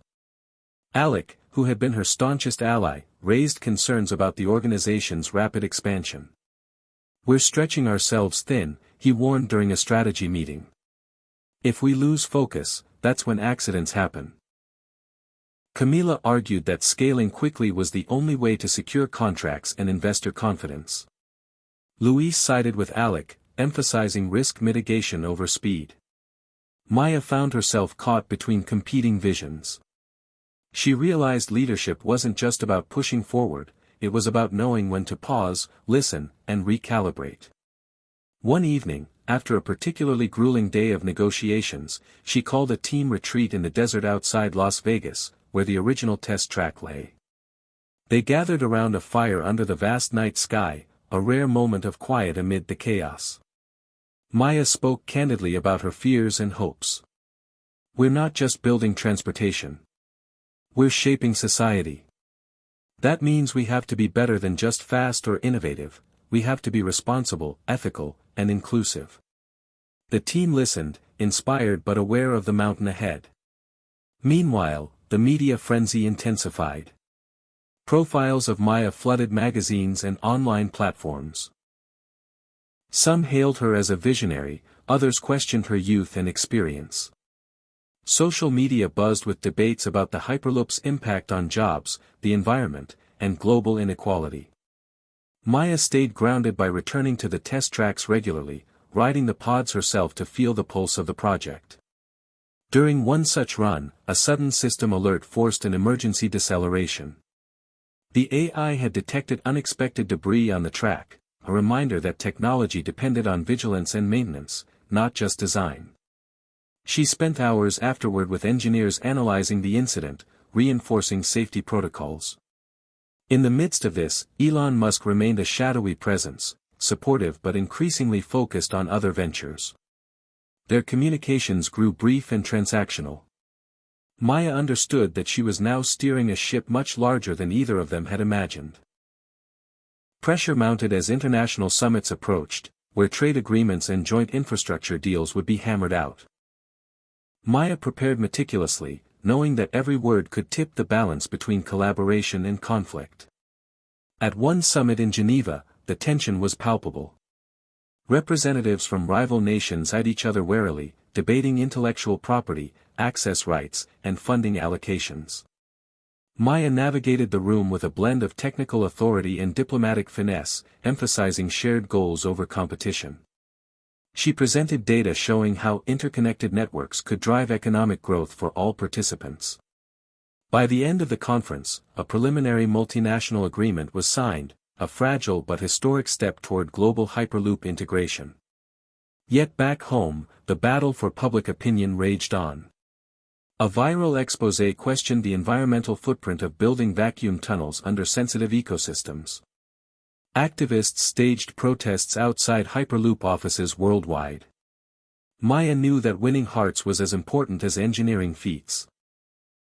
She launched an outreach campaign focused on transparency, education, and community engagement. Public tours of test sites, interactive simulations, and Q&A sessions became routine. She invited critics to the table, seeking dialogue rather than confrontation. Through it all, Maya's personal life withered under the weight of responsibility. She missed birthdays, anniversaries, and quiet evenings with friends. Loneliness crept in like an unwelcome passenger. One rare weekend, Alec found her at a quiet cafe near the test site, staring out the window. "You're running on empty," he said softly. "You can't save the world alone." She smiled faintly. "I'm learning to ask for help." "Good. Because you're not just running a project. You're leading a movement." Maya felt the truth in that. The Hyperloop was no longer just a technological marvel, it was a catalyst for change, economic, social, political. It would define the era. And she was its reluctant face. By the end of the year, Hyperloop International announced the completion of its second operational route, this time linking Dubai and Abu Dhabi. The success was a beacon, proof that the vision was tangible and scalable. Maya stood at the inauguration ceremony, watching the first passengers board, hearing the soft hum as the pod accelerated into the tunnel. Cameras flashed, speeches echoed, and the crowd cheered. But her mind was already on the next challenge, ensuring that every route, every pod, every protocol honored the promise of safety, speed, and sustainability.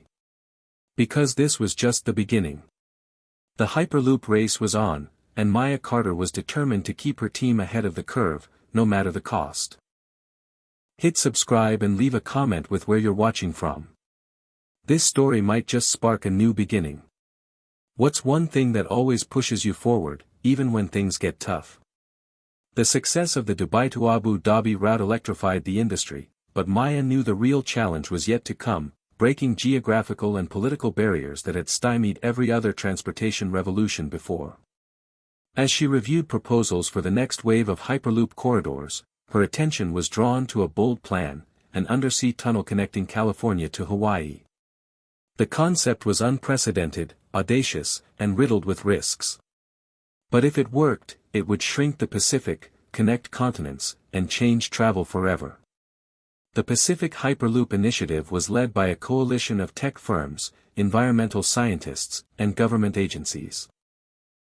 They envisioned a vacuum-sealed pod gliding beneath thousands of feet of ocean, immune to storms and tsunamis, powered by renewable energy from offshore wind farms.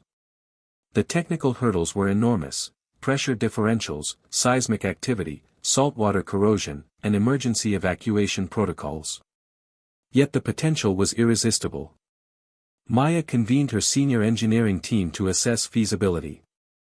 "We're pushing physics here," Alex said, eyes scanning the simulations. "Pressure gradients alone will test materials science to its limits." Camila added, "Not to mention coordinating international permits, maritime laws, and environmental impact assessments."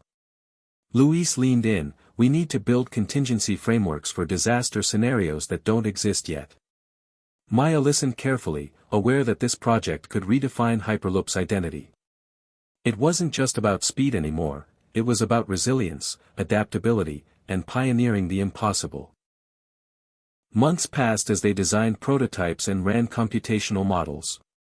Maya flew to Hawaii to inspect potential terminal sites, greeted by local leaders and indigenous representatives concerned about cultural and environmental preservation. She listened to their stories and fears, promising transparency and respect. Technology can't come at the cost of heritage, one elder said quietly. Our islands are alive. You must honor that. These conversations deepened Maya's resolve. She insisted the Pacific Hyperloop adhere not only to technical excellence but to ethical stewardship.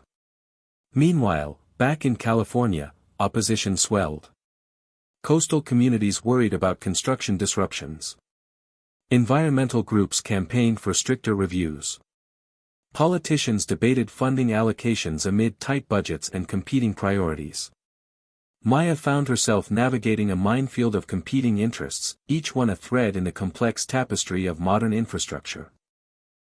The media framed the debate as a showdown between progress and preservation. Maya took to the airwaves, emphasizing the collaborative approach. We are not building over the ocean, she said in one interview, but with it. Our engineers are working alongside marine biologists, geologists, and cultural experts to ensure every step honors the environment and the people who call these islands home. Despite setbacks, the project advanced. The team developed a prototype pod hull using a newly engineered titanium composite capable of withstanding the crushing depths.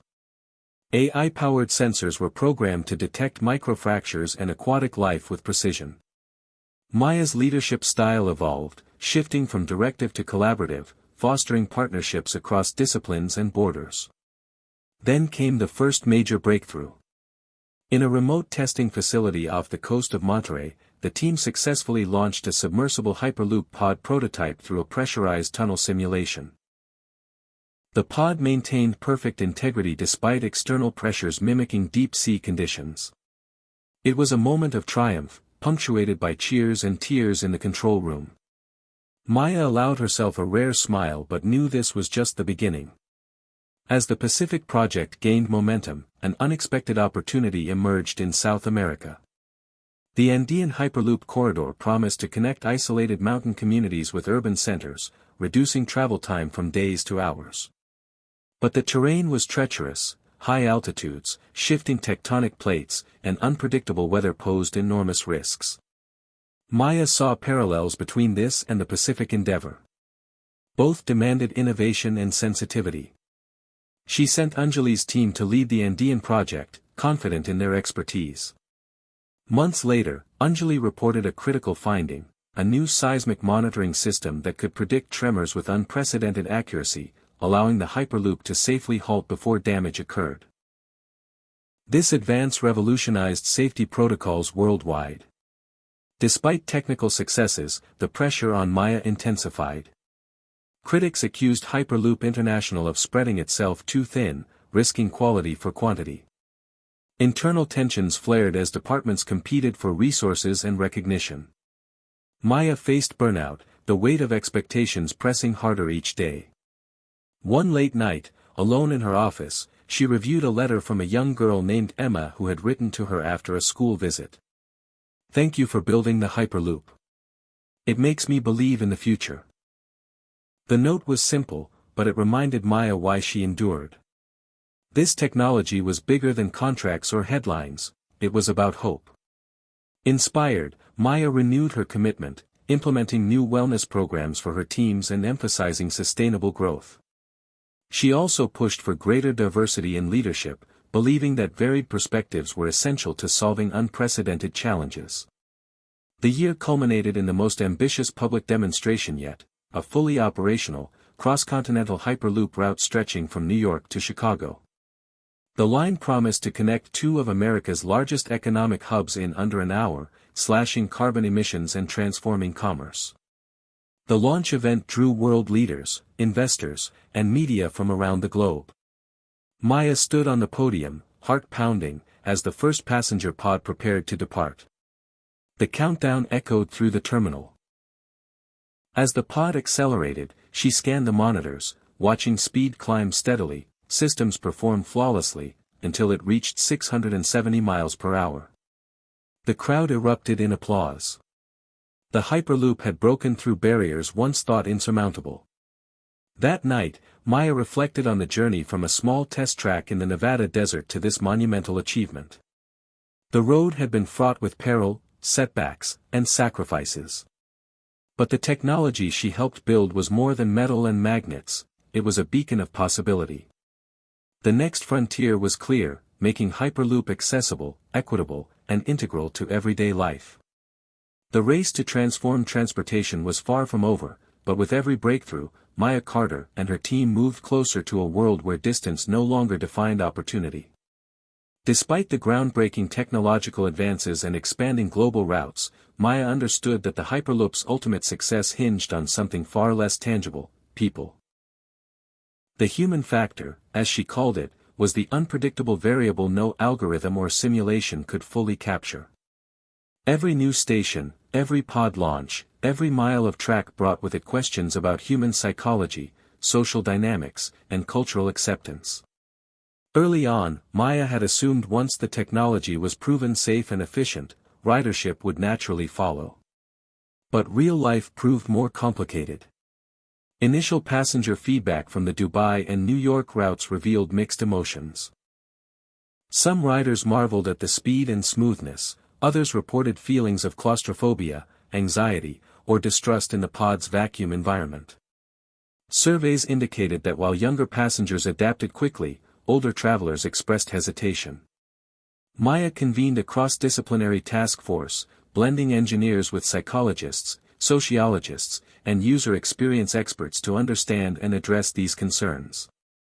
One psychologist, Dr. Lisa Ramirez, explained, "Technology doesn't just have to work, it has to feel right. If people don't feel safe or comfortable, adoption will stall." They redesigned the pod interiors to be more spacious, incorporating ambient lighting and transparent sections to reduce feelings of confinement. Soundproofing was improved, and AI assistants were programmed to communicate with passengers in calming, reassuring tones. Maya also championed inclusive design principles, ensuring accessibility for disabled and elderly users, and addressing language barriers with multilingual AI guides.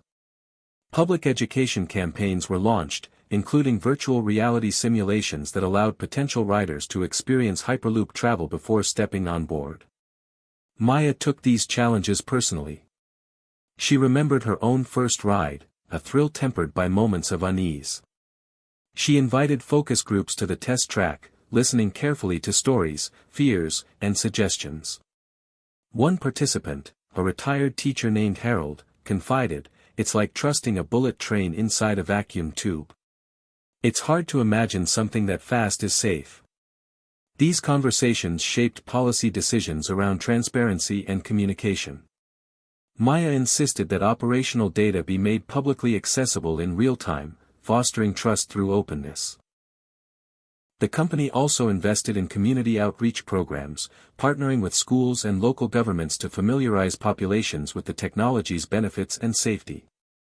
Simultaneously, the team grappled with operational challenges stemming from the unpredictability of human behavior.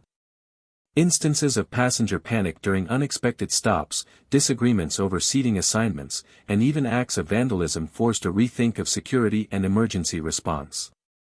Luis led a new initiative to train Hyperloop staff extensively in conflict resolution, first aid, and customer service, transforming stations into welcoming hubs rather than sterile checkpoints.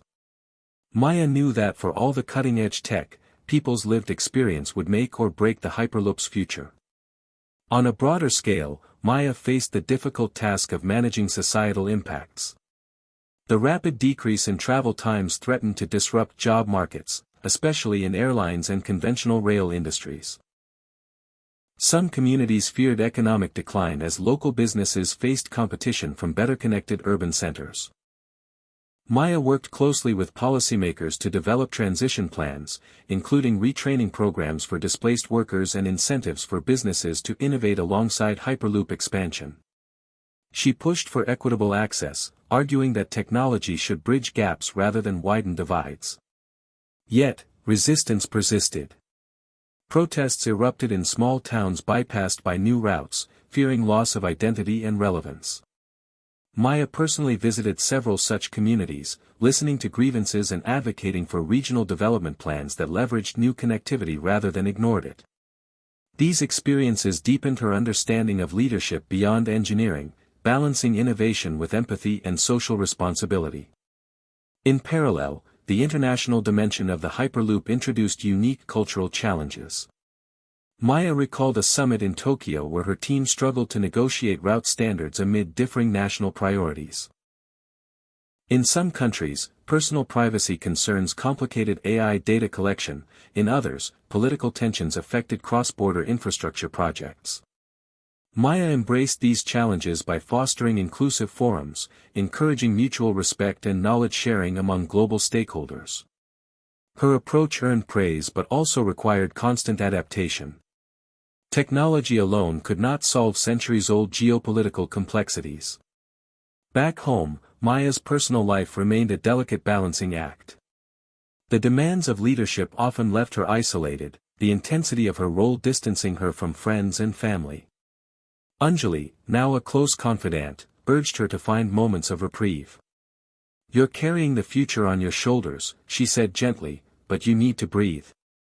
On a rare day off, Maya attended a community event near a newly opened Hyperloop station in Chicago. She walked among families, watching children marvel at the futuristic design and elders reminiscing about the early days of train travel. She spoke with a veteran named George who had once feared the Hyperloop but now used it weekly to visit his grandchildren. "This changes everything," he said quietly, "makes the world feel smaller, kinder." That moment crystallized Maya's conviction. Hyperloop was more than infrastructure, it was human connection. She vowed to keep that at the heart of every decision. As the year closed, Maya oversaw the rollout of a new AI-driven customer support system designed to anticipate passenger needs and respond proactively to emergencies. The system used machine learning to analyze patterns of human behavior, enabling personalized communication and smoother operations. The integration was seamless but required constant monitoring and ethical oversight. Maya appointed a committee of ethicists, engineers, and passenger advocates to govern AI use, ensuring it respected privacy and fairness. The chapter ended with Maya reflecting on the paradox of progress: the more advanced the technology, the more it depended on the simplest human values: trust, empathy, and connection. She realized the Hyperloop was not just a machine racing through vacuum tubes but a living system shaped by the hopes, fears, and dreams of millions. Maya Carter had not only helped build the future of transport, she was helping build a future for humanity itself. As the Hyperloop network expanded, Maya found herself entangled in power struggles that extended far beyond engineering and innovation.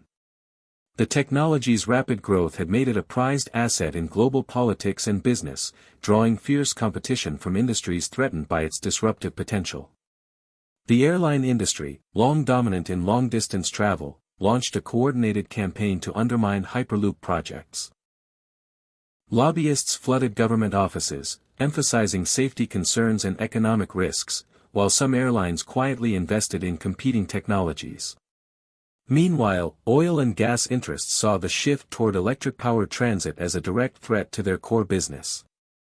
They funded think tanks and advocacy groups that questioned the environmental claims of the Hyperloop, sowing doubt in public discourse. Within Hyperloop International, internal tensions surfaced as executives debated strategy. Some favored aggressive expansion to outpace competitors, risking regulatory backlash and operational strain. Others advocated for a more cautious, sustainable growth model. Maya struggled to balance these conflicting visions. One particularly contentious board meeting saw heated exchanges over budget allocations for research versus marketing. Maya argued passionately for innovation, reminding stakeholders that cutting-edge technology was Hyperloop's core strength. "If we compromise on R&D," she warned, "we lose our edge and invite failure." Simultaneously, geopolitical dynamics complicated efforts to unify international Hyperloop corridors. Countries with competing agendas resisted sharing proprietary technologies or infrastructure control. At a summit in Brussels, Maya faced veiled threats from representatives demanding exclusivity over routes and data. She countered by promoting transparency and mutual benefits but realized that national pride and economic interests often trumped cooperation. The U.S. government pressured Hyperloop International to prioritize domestic routes, while China accelerated its own national network, deepening the rivalry. Maya also confronted the challenge of intellectual property theft and cyber attacks aimed at destabilizing the project. Hackers attempted breaches on control systems and research databases, forcing the cybersecurity team to fortify defenses continually. The stakes had risen from engineering feats to national security concerns. On the personal front, Maya experienced growing isolation. The intensity of political battles left little room for relationships outside work. Friends and family worried about her well-being, but Maya felt driven by a responsibility that outweighed personal sacrifices. She confided in Anjali, who reminded her, leadership doesn't mean going it alone. It means building alliances, both professional and personal. This advice prompted Maya to strengthen her inner circle, relying more on trusted advisors to share burdens and strategize responses.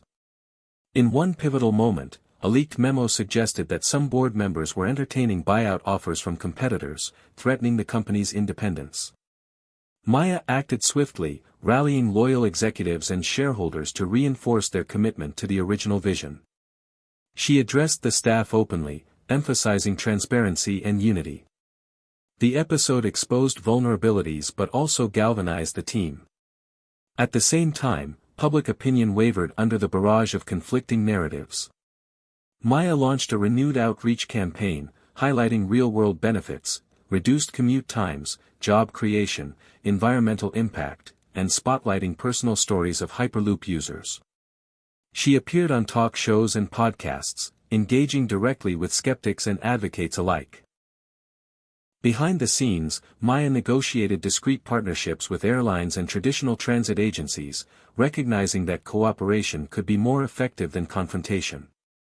A joint venture was announced to integrate Hyperloop routes with airport hubs, easing passenger transitions and expanding market reach. This strategic alliance marked a turning point, softening industry opposition and fostering innovation. Despite progress, the pressure cooker environment took its toll.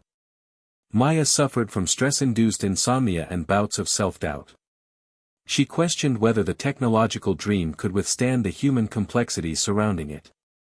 During a rare moment of solitude, she revisited old journals from her early career, reminding herself why she had embarked on this journey. The answer was simple: to change the world for the better. That clarity reignited her determination. As the year drew to a close, Maya prepared for the inauguration of a new transcontinental route linking the US and Canada. The ceremony was laden with symbolism, a testament to overcoming political barriers through technology and diplomacy.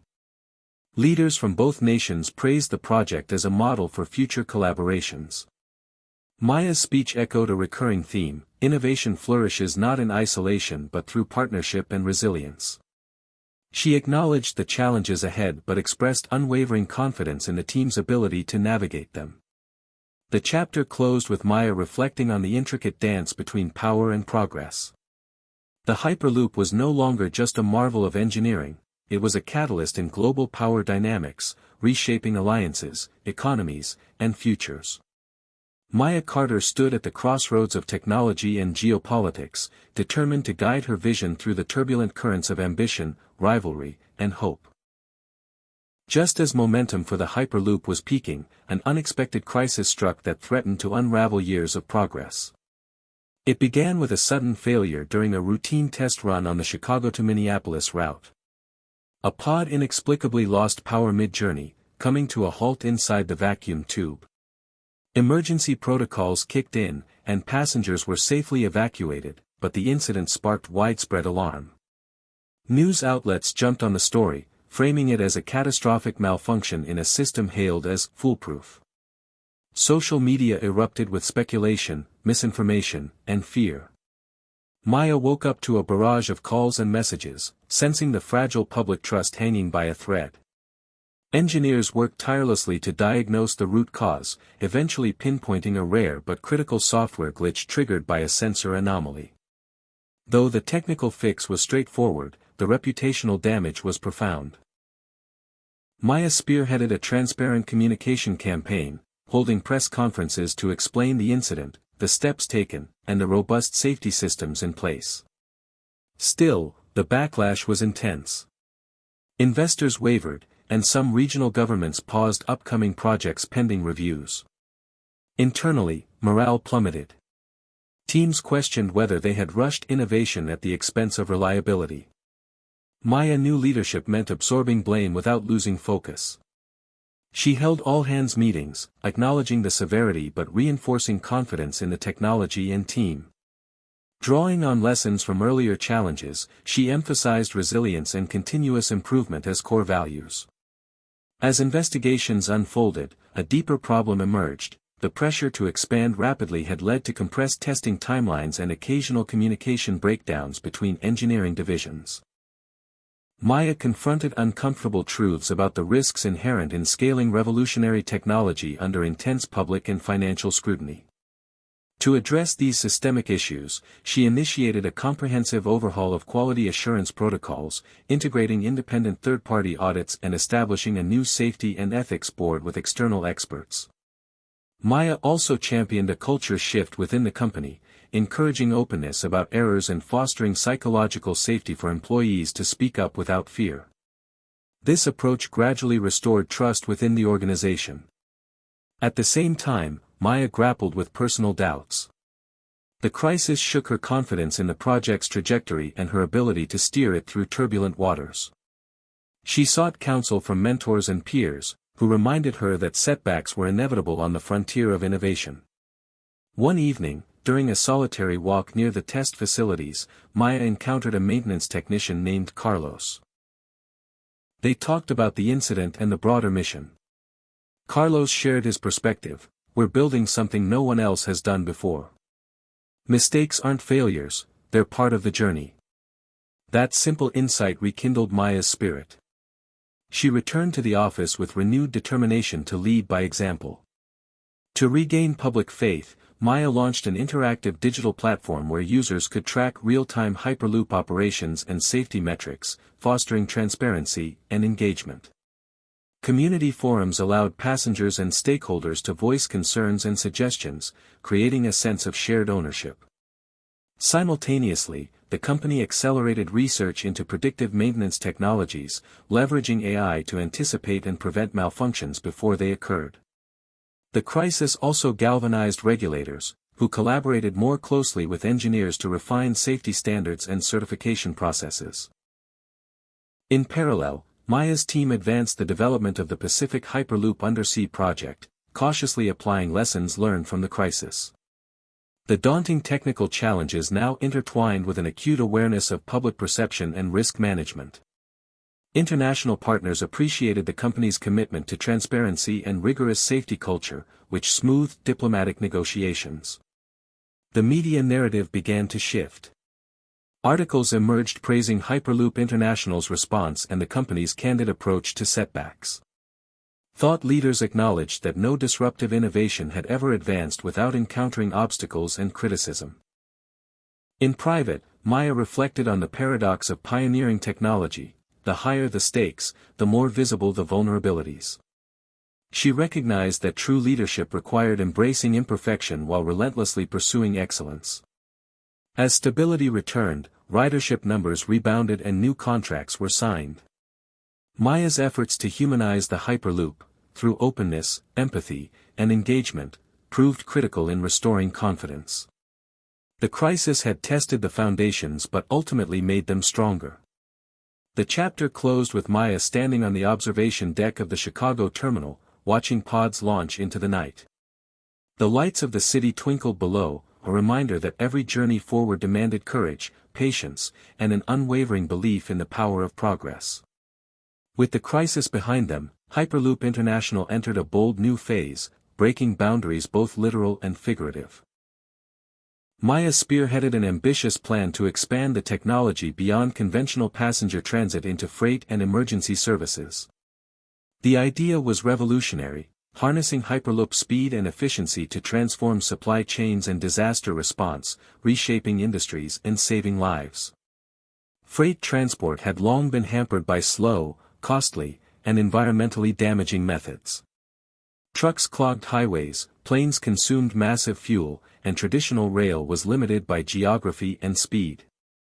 Maya envisioned a Hyperloop freight system that could shuttle goods across continents in hours rather than days. This would not only reduce emissions but also revolutionize global commerce, enabling just-in-time delivery on an unprecedented scale.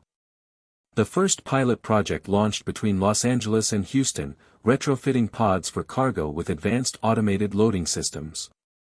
Maya collaborated closely with logistics giants to integrate Hyperloop routes into existing networks. Initial trials showed remarkable results. Shipments arrived intact and on schedule, with energy consumption far below legacy systems. The impact on port congestion and warehouse inventories was immediate. Encouraged by success, Maya pushed for governmental support, highlighting job creation in tech, manufacturing, and logistics sectors. Simultaneously, Hyperloop's potential for emergency response captivated her attention. Natural disasters demanded rapid, reliable transport of aid and personnel. Conventional infrastructure was vulnerable to damage and delays. A Hyperloop network, insulated within underground or elevated tubes, promised uninterrupted service even during crises. Maya partnered with FEMA and international disaster relief organizations to design specialized pods capable of carrying medical teams, supplies, and evacuees. The system's speed meant aid could reach affected areas in a fraction of the usual time. In a simulated disaster exercise, Hyperloop pods delivered critical equipment to a mock earthquake zone faster than helicopters or trucks. This demonstration generated widespread interest and funding for further development.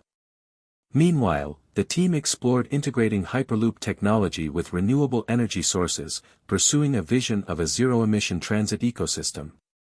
Solar arrays and wind farms were planned alongside tube routes, feeding power directly into Hyperloop's electric systems. Energy storage innovations ensured continuous operation even during low generation periods. Maya saw this as a critical contribution to combating climate change while driving economic growth. Technological advancements continued apace. The latest generation of pods incorporated AI-driven navigation systems, adaptive suspension, and enhanced passenger comfort features. Designs drew inspiration from aerospace and luxury automotive industries, blending efficiency with style.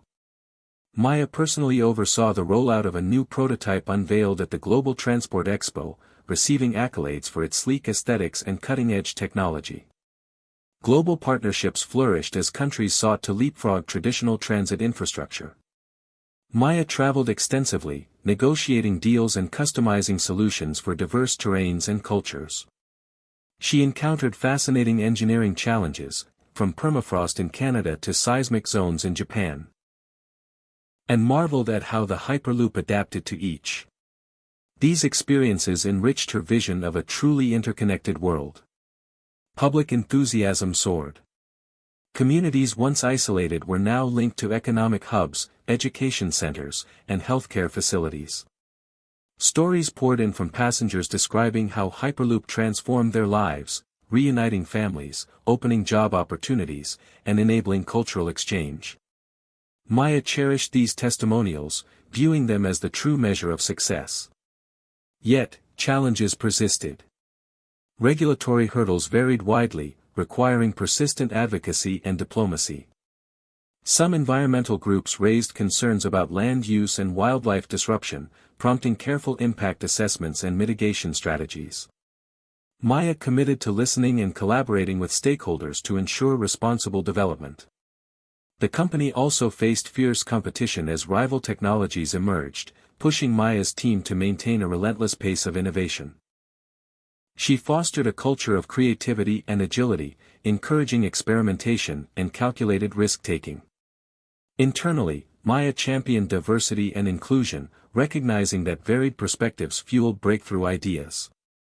At the heart of it all, Maya remained grounded in the mission that had launched her journey. She continued to emphasize the human element, reminding her team that technology was a tool to improve lives, not an end in itself. She invested in employee well-being programs, leadership development, and open communication channels to sustain morale and foster shared purpose. As the chapter drew to a close, Maya stood beside a newly inaugurated Hyperloop freight terminal bathed in the soft glow of dawn. She watched as autonomous pods glided silently into the station, carrying goods destined for distant markets. Nearby, a team prepared for a disaster response drill, embodying the promise of technology serving humanity. The horizon beckoned with limitless possibilities, and Maya felt a profound sense of accomplishment tempered by humility. Breaking boundaries was never easy, but it was the path to building a future where speed, sustainability, and compassion converged. Hyperloop 2.0 was no longer just a project, it was a movement reshaping how the world moved, connected, and thrived. As Hyperloop International expanded its global footprint and diversified its operations, Maya found herself facing a very different kind of challenge, one that struck at the core of her personal life. For years, her relentless dedication had propelled the project forward, but now, the cost of that commitment was becoming impossible to ignore. The demanding schedule, the high-stakes decision-making, and the constant travel had created a gulf between her and the people she cared about most. Maya often found herself staring at her phone late at night, scrolling through missed calls and unread messages from family and close friends. Her mother's voicemail, her sister's texts, even Anjali's occasional check-ins, all reminders of a life that felt increasingly distant. The weight of loneliness pressed heavily on her. Maya's childhood had been marked by strong family bonds, especially with her younger sister, Emily, who had always been her confidant and anchor. Over the years, however, their connection had frayed as Maya's world grew consumed by Hyperloop. Attempts to reconnect during brief breaks were often overshadowed by Maya's exhaustion or lingering work concerns. The tension came to a head during a holiday gathering, when Emily confronted her with a quiet but piercing question, "Maya, when will you be here, not just physically, but really here?" The words lingered in Maya's mind long after the guests had left. It was a wake-up call she could no longer ignore. At the same time, Maya's relationship with Anjali deepened. Their friendship had blossomed into something more complex and meaningful, offering a glimpse of companionship and support Maya had long craved. Yet Maya hesitated to fully embrace this new connection, afraid that vulnerability might undermine her role as a leader. Balancing these personal crossroads with the intense demands of Hyperloop required delicate navigation. Maya sought counsel from a mentor, a retired CEO who had faced similar challenges. He advised her, leadership is not just about driving results. It's about being whole, honoring your ambitions and your humanity in equal measure. Inspired, Maya began experimenting with new boundaries, dedicating weekends to family, setting aside evenings for personal reflection, and entrusting trusted deputies with more responsibilities at work. She discovered moments of joy in simple acts, a phone call with Emily, a quiet dinner with Anjali, a morning run through a neighborhood park.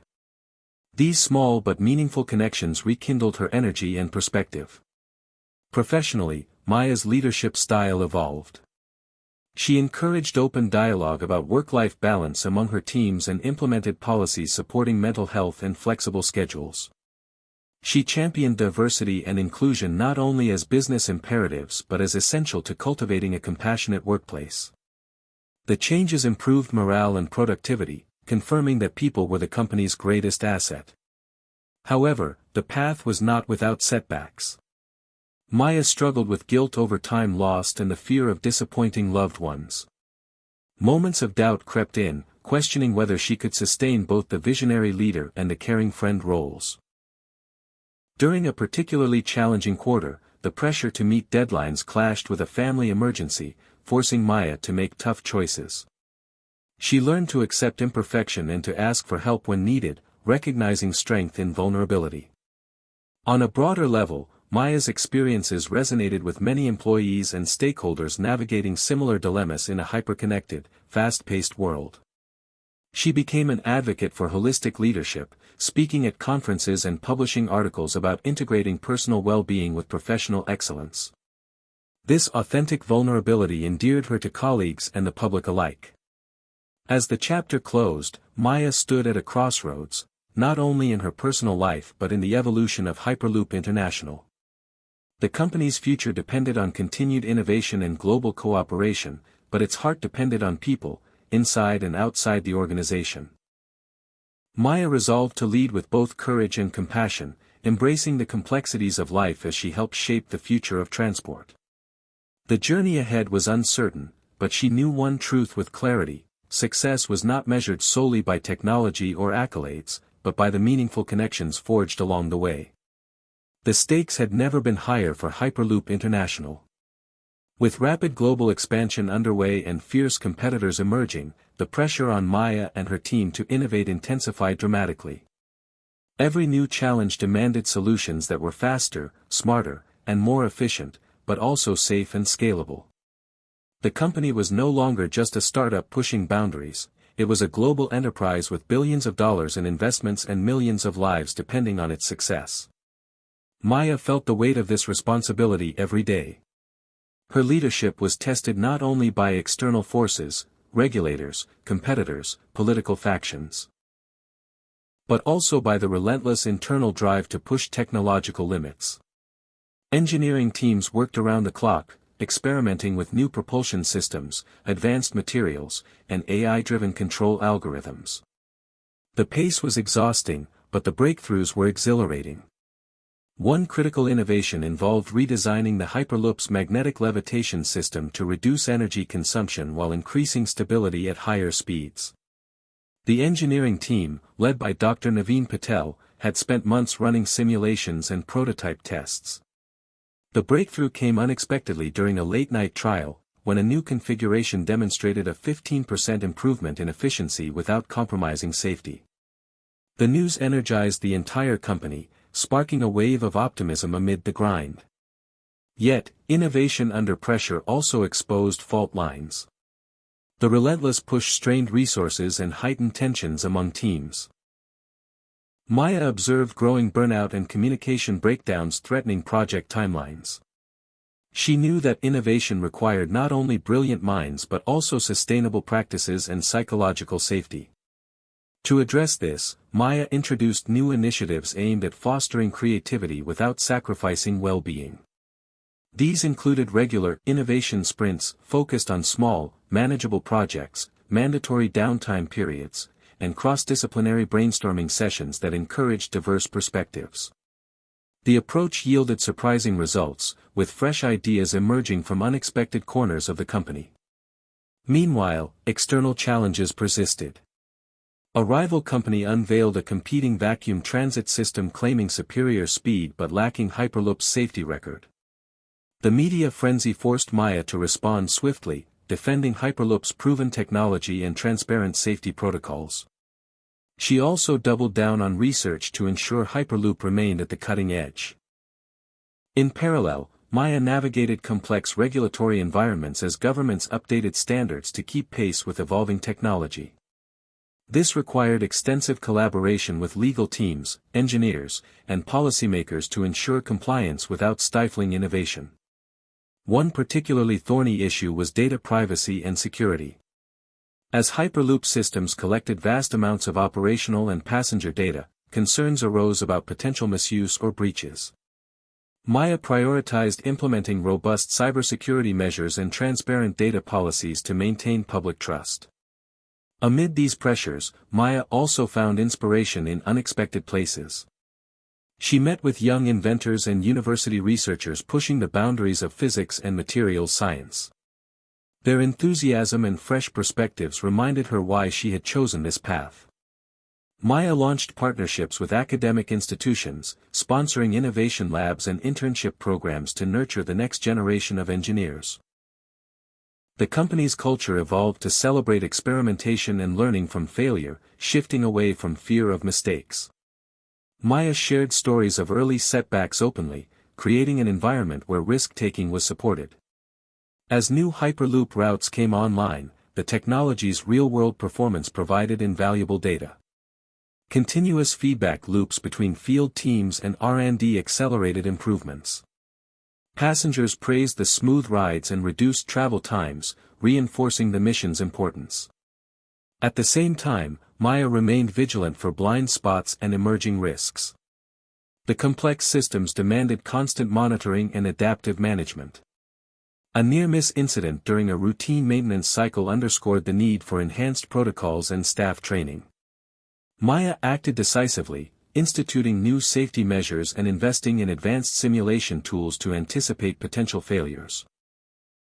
Reflecting on the journey, Maya understood that innovation was not a straight path but a dynamic process shaped by pressure, creativity, and resilience. Leading under these conditions required balancing urgency with patience, ambition with humility. It demanded fostering a culture that embraced change while holding fast to core values. As the chapter concluded, Maya stood before a wall of screens displaying live data from Hyperloop lines around the world. The hum of technology was a symphony of progress and possibility. She felt the pulse of innovation beating strong within the company and herself. The future was uncertain, but with courage, collaboration, and relentless curiosity, Hyperloop International was poised to redefine transportation for generations to come.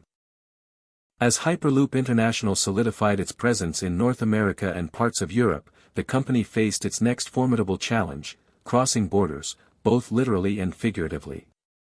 Maya understood that global expansion demanded not just technological prowess but deep cultural sensitivity, political acumen, and diplomatic finesse. The goal was to weave the Hyperloop network into the fabric of diverse nations, each with unique histories, regulations, and public sentiments. The first test case was Southeast Asia, a region characterized by rapid urbanization, dense populations, and infrastructure gaps. The opportunity to revolutionize transport there was immense, but so were the complexities. Negotiations began with the government of Indonesia to build a Hyperloop line connecting Jakarta and Surabaya, two megacities separated by hundreds of miles and notorious traffic jams. Early meetings revealed challenges beyond technical feasibility. Concerns about land acquisition, environmental impact, and the displacement of communities. Maya and her team adopted a participatory approach, engaging local leaders, residents, and NGOs in open forums. They listened attentively to fears and aspirations, promising transparency and collaboration rather than top-down mandates. The company committed to rigorous environmental assessments and invested in community development programs to offset disruptions. Cultural differences required adjustments to communication style and project management. Maya learned to slow the pace, prioritize relationships, and respect local customs. Her team incorporated Indonesian experts and advisors, empowering them to shape design and implementation. These efforts fostered goodwill and paved the way for regulatory approvals. At the same time, Maya navigated geopolitical tensions. In neighboring countries wary of foreign influence, Hyperloop projects were scrutinized for security implications and economic sovereignty. Maya worked closely with diplomats to address these concerns, emphasizing partnerships, data protection, and joint ownership models.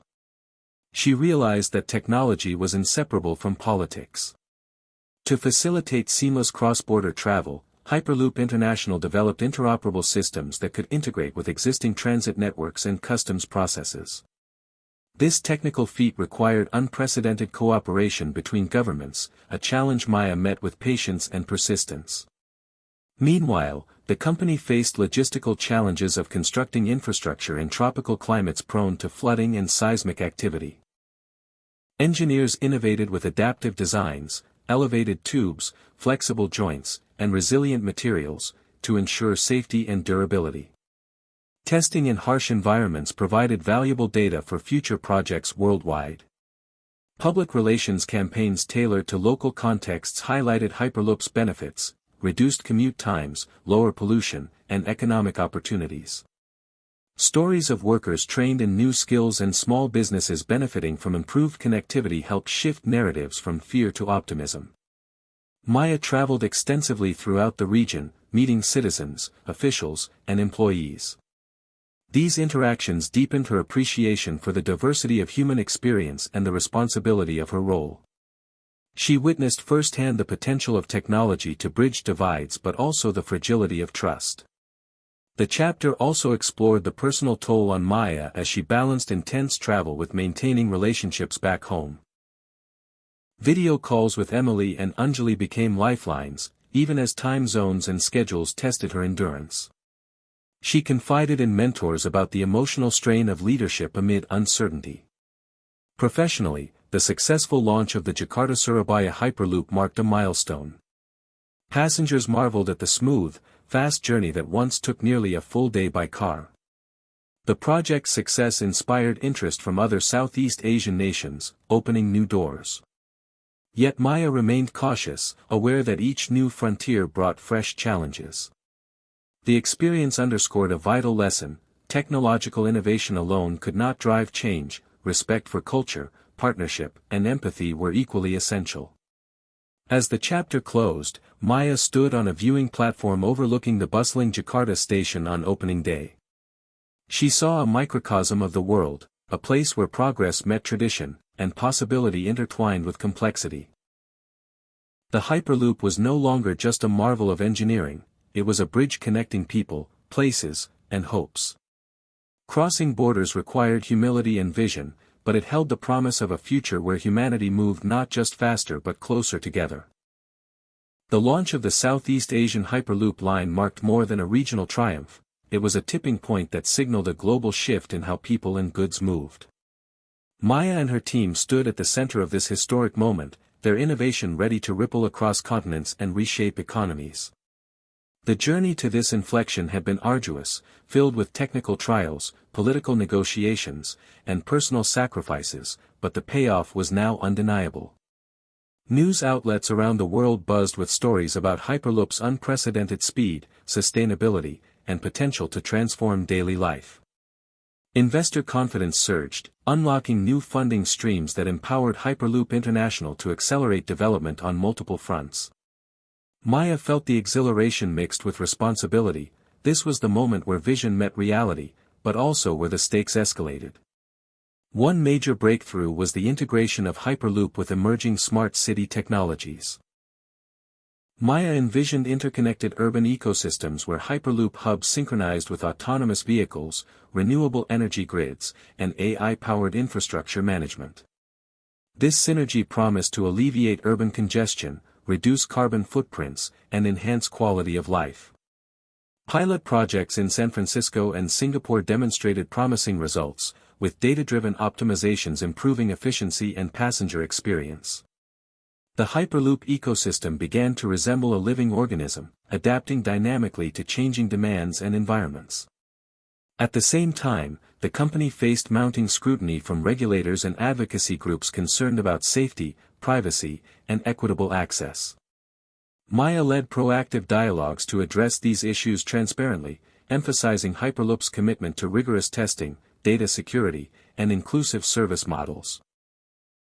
Policies were developed to ensure affordability and accessibility, preventing the technology from becoming a luxury reserved for elites. The tipping point also spurred competition and collaboration in equal measure. Rival companies raced to develop their own high-speed transit systems, pushing innovation forward but also fragmenting markets. Maya negotiated strategic partnerships, licensing agreements, and shared standards to foster interoperability and avoid chaos. This delicate balance between rivalry and cooperation shaped the industry's evolution. Internally, Hyperloop International underwent cultural transformation. Maya emphasized adaptability, resilience, and ethical leadership as core values. Training programs and mentorship opportunities helped employees navigate rapid change and complex dilemmas. The company celebrated milestones with humility, acknowledging the collective effort behind each success. The personal toll on Maya was significant. The relentless pace of expansion challenged her physically and emotionally. Moments of doubt surfaced amid the overwhelming demands. Yet, support from her close circle, family, friends, and colleagues, sustained her. She leaned into mindfulness practices and sought balance, recognizing that her well-being was essential to leading effectively. As global Hyperloop networks grew, new possibilities emerged for disaster response, humanitarian aid, and environmental conservation. The technology's speed and resilience enabled rapid mobilization of resources to crisis zones, while low emissions aligned with climate goals. Maya partnered with international agencies to pilot emergency response Hyperloop routes, gaining praise for innovation with heart. Reflecting on the journey, Maya saw the tipping point not as an endpoint but as a gateway to continual evolution. The future would demand even greater agility, collaboration, and vision. She remained committed to the mission that had driven her from the start, harnessing technology to connect people, empower communities, and protect the planet. As the chapter closed, Maya stood at a global summit, addressing leaders and innovators from around the world. She spoke with passion about the journey ahead, the power of human ingenuity, and the responsibility to use it wisely. The tipping point had arrived, and with it, a chance to shape a future where speed and sustainability converged to redefine possibility. The road was long, but the horizon was bright. With Hyperloop International now a household name, Maya faced the pressure of delivering on promises made to the world. The technology had captivated imaginations and ignited hope, but the final stretch of scaling Hyperloop for mass adoption was the most challenging yet. Operational complexities multiplied as new routes launched across continents.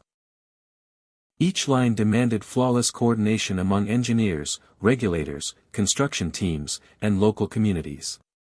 One misstep could ripple into delays or safety concerns that would jeopardize the company's reputation and future.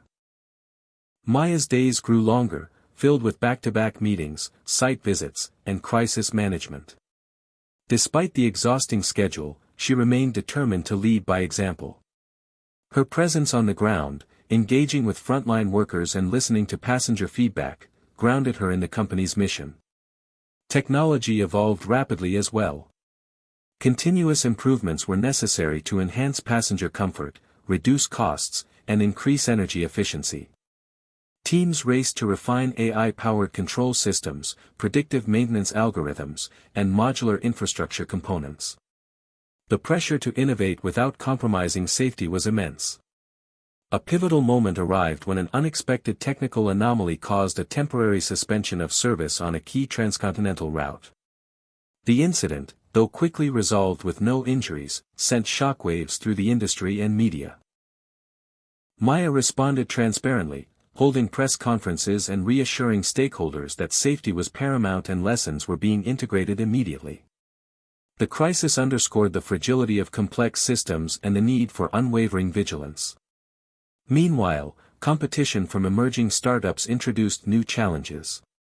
Some rivals claimed alternative technologies could outperform Hyperloop in speed or cost, fueling debates among investors and policymakers. Maya maintained focus on Hyperloop's holistic value, combining speed, sustainability, scalability, and safety, while also exploring strategic alliances and acquisitions to strengthen the company's position. The human element remained central. Employee burnout and turnover became growing concerns as the company expanded rapidly. Maya prioritized mental health initiatives, improved communication channels, and fostered a culture of recognition and inclusivity. She encouraged open conversations about stress and resilience, reinforcing that well-being was critical to innovation. On a personal front, Maya found renewed balance. Time with Emily and Anjali offered solace and joy amid the relentless pace. They celebrated milestones together and supported each other through setbacks. These relationships reminded Maya of the importance of connection beyond work. As Hyperloop International approached its ambitious goal of connecting continents, the scale and complexity of operations were unprecedented. Maya grappled with ethical questions around automation, data privacy, and environmental impact, striving to ensure the technology served humanity's best interests. She convened advisory councils including ethicists, community leaders, and technologists to guide decisions. The company's vision expanded beyond transportation to encompass a global infrastructure ecosystem that could adapt to future challenges, from climate change to urbanization. As the chapter drew to a close, Maya stood on the observation deck of a newly completed Hyperloop hub, watching trains glide silently through sleek tubes against a backdrop of city skylines and natural landscapes. The moment was bittersweet, marked by pride in achievements and awareness of the work yet to come. The final stretch was not the end but a new beginning, a continuous journey toward a connected, sustainable, and hopeful future. The day had finally arrived. Years of relentless work, sacrifice, and innovation culminated in the global unveiling of Hyperloop 2.0. The sleek tube stretched across continents, carrying passengers at speeds once thought impossible. Maya stood at the forefront, a blend of exhaustion and exhilaration washing over her. The launch was more than a technical milestone. It was a symbol of human ambition and resilience. Reflecting on her journey, Maya recognized how far she had come, not only as a leader but as a person transformed by trials and triumphs. The early days of uncertainty, the personal sacrifices, the moments of doubt, all had shaped her into someone capable of steering this revolutionary technology into the world. Standing amid the crowd of dignitaries, engineers, journalists, and travelers, Maya felt the electric hum of possibility. The first official journey was about to begin. As the doors sealed and the pod accelerated silently through the vacuum tube, she thought about the countless lives the Hyperloop would touch, from daily commuters to remote communities previously isolated by geography. She imagined families reunited, economies revitalized, and a planet breathing easier thanks to cleaner transport. Behind the scenes, the team celebrated cautiously, knowing this was a beginning, not an end. The data streamed in, confirming system stability, passenger comfort, and operational safety. Early feedback was overwhelmingly positive, fueling optimism but also a commitment to continuous improvement. Maya used the moment to address the public with a heartfelt message: this technology is a testament to what we can achieve when we dare to dream and work together. It belongs to all of us, and its success depends on shared responsibility, innovation, and compassion. The journey ahead remained full of challenges, regulatory hurdles, technological upgrades, and the imperative to ensure equitable access worldwide. Yet Maya's vision had evolved beyond speed and efficiency to encompass a more profound mission, connecting humanity through empathy, collaboration, and sustainability. As Hyperloop 2.0 expanded, Maya continued advocating for a future where technology serves people and planet alike. Her personal growth mirrored that of the company, from a driven, sometimes isolated engineer to a compassionate, visionary leader embracing complexity and imperfection. The relationships she had nurtured, especially with Emily and Anjali, provided grounding and inspiration.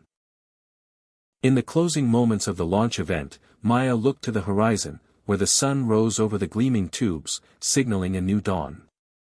She knew the story was far from over. This was a new beginning, one filled with promise and responsibility. The Hyperloop was more than a transport system, it was a movement toward a future where connection transcended barriers, and progress was measured not just in miles per hour but in lives uplifted.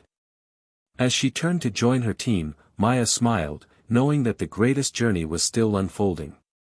Life is full of surprises, but love, courage, and vision will always lead the way.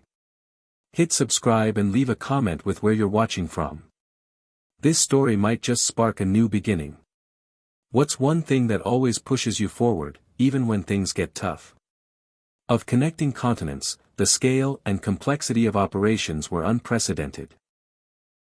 Maya grappled with ethical questions around automation, data privacy, and environmental impact, striving to ensure the technology served humanity's best interests.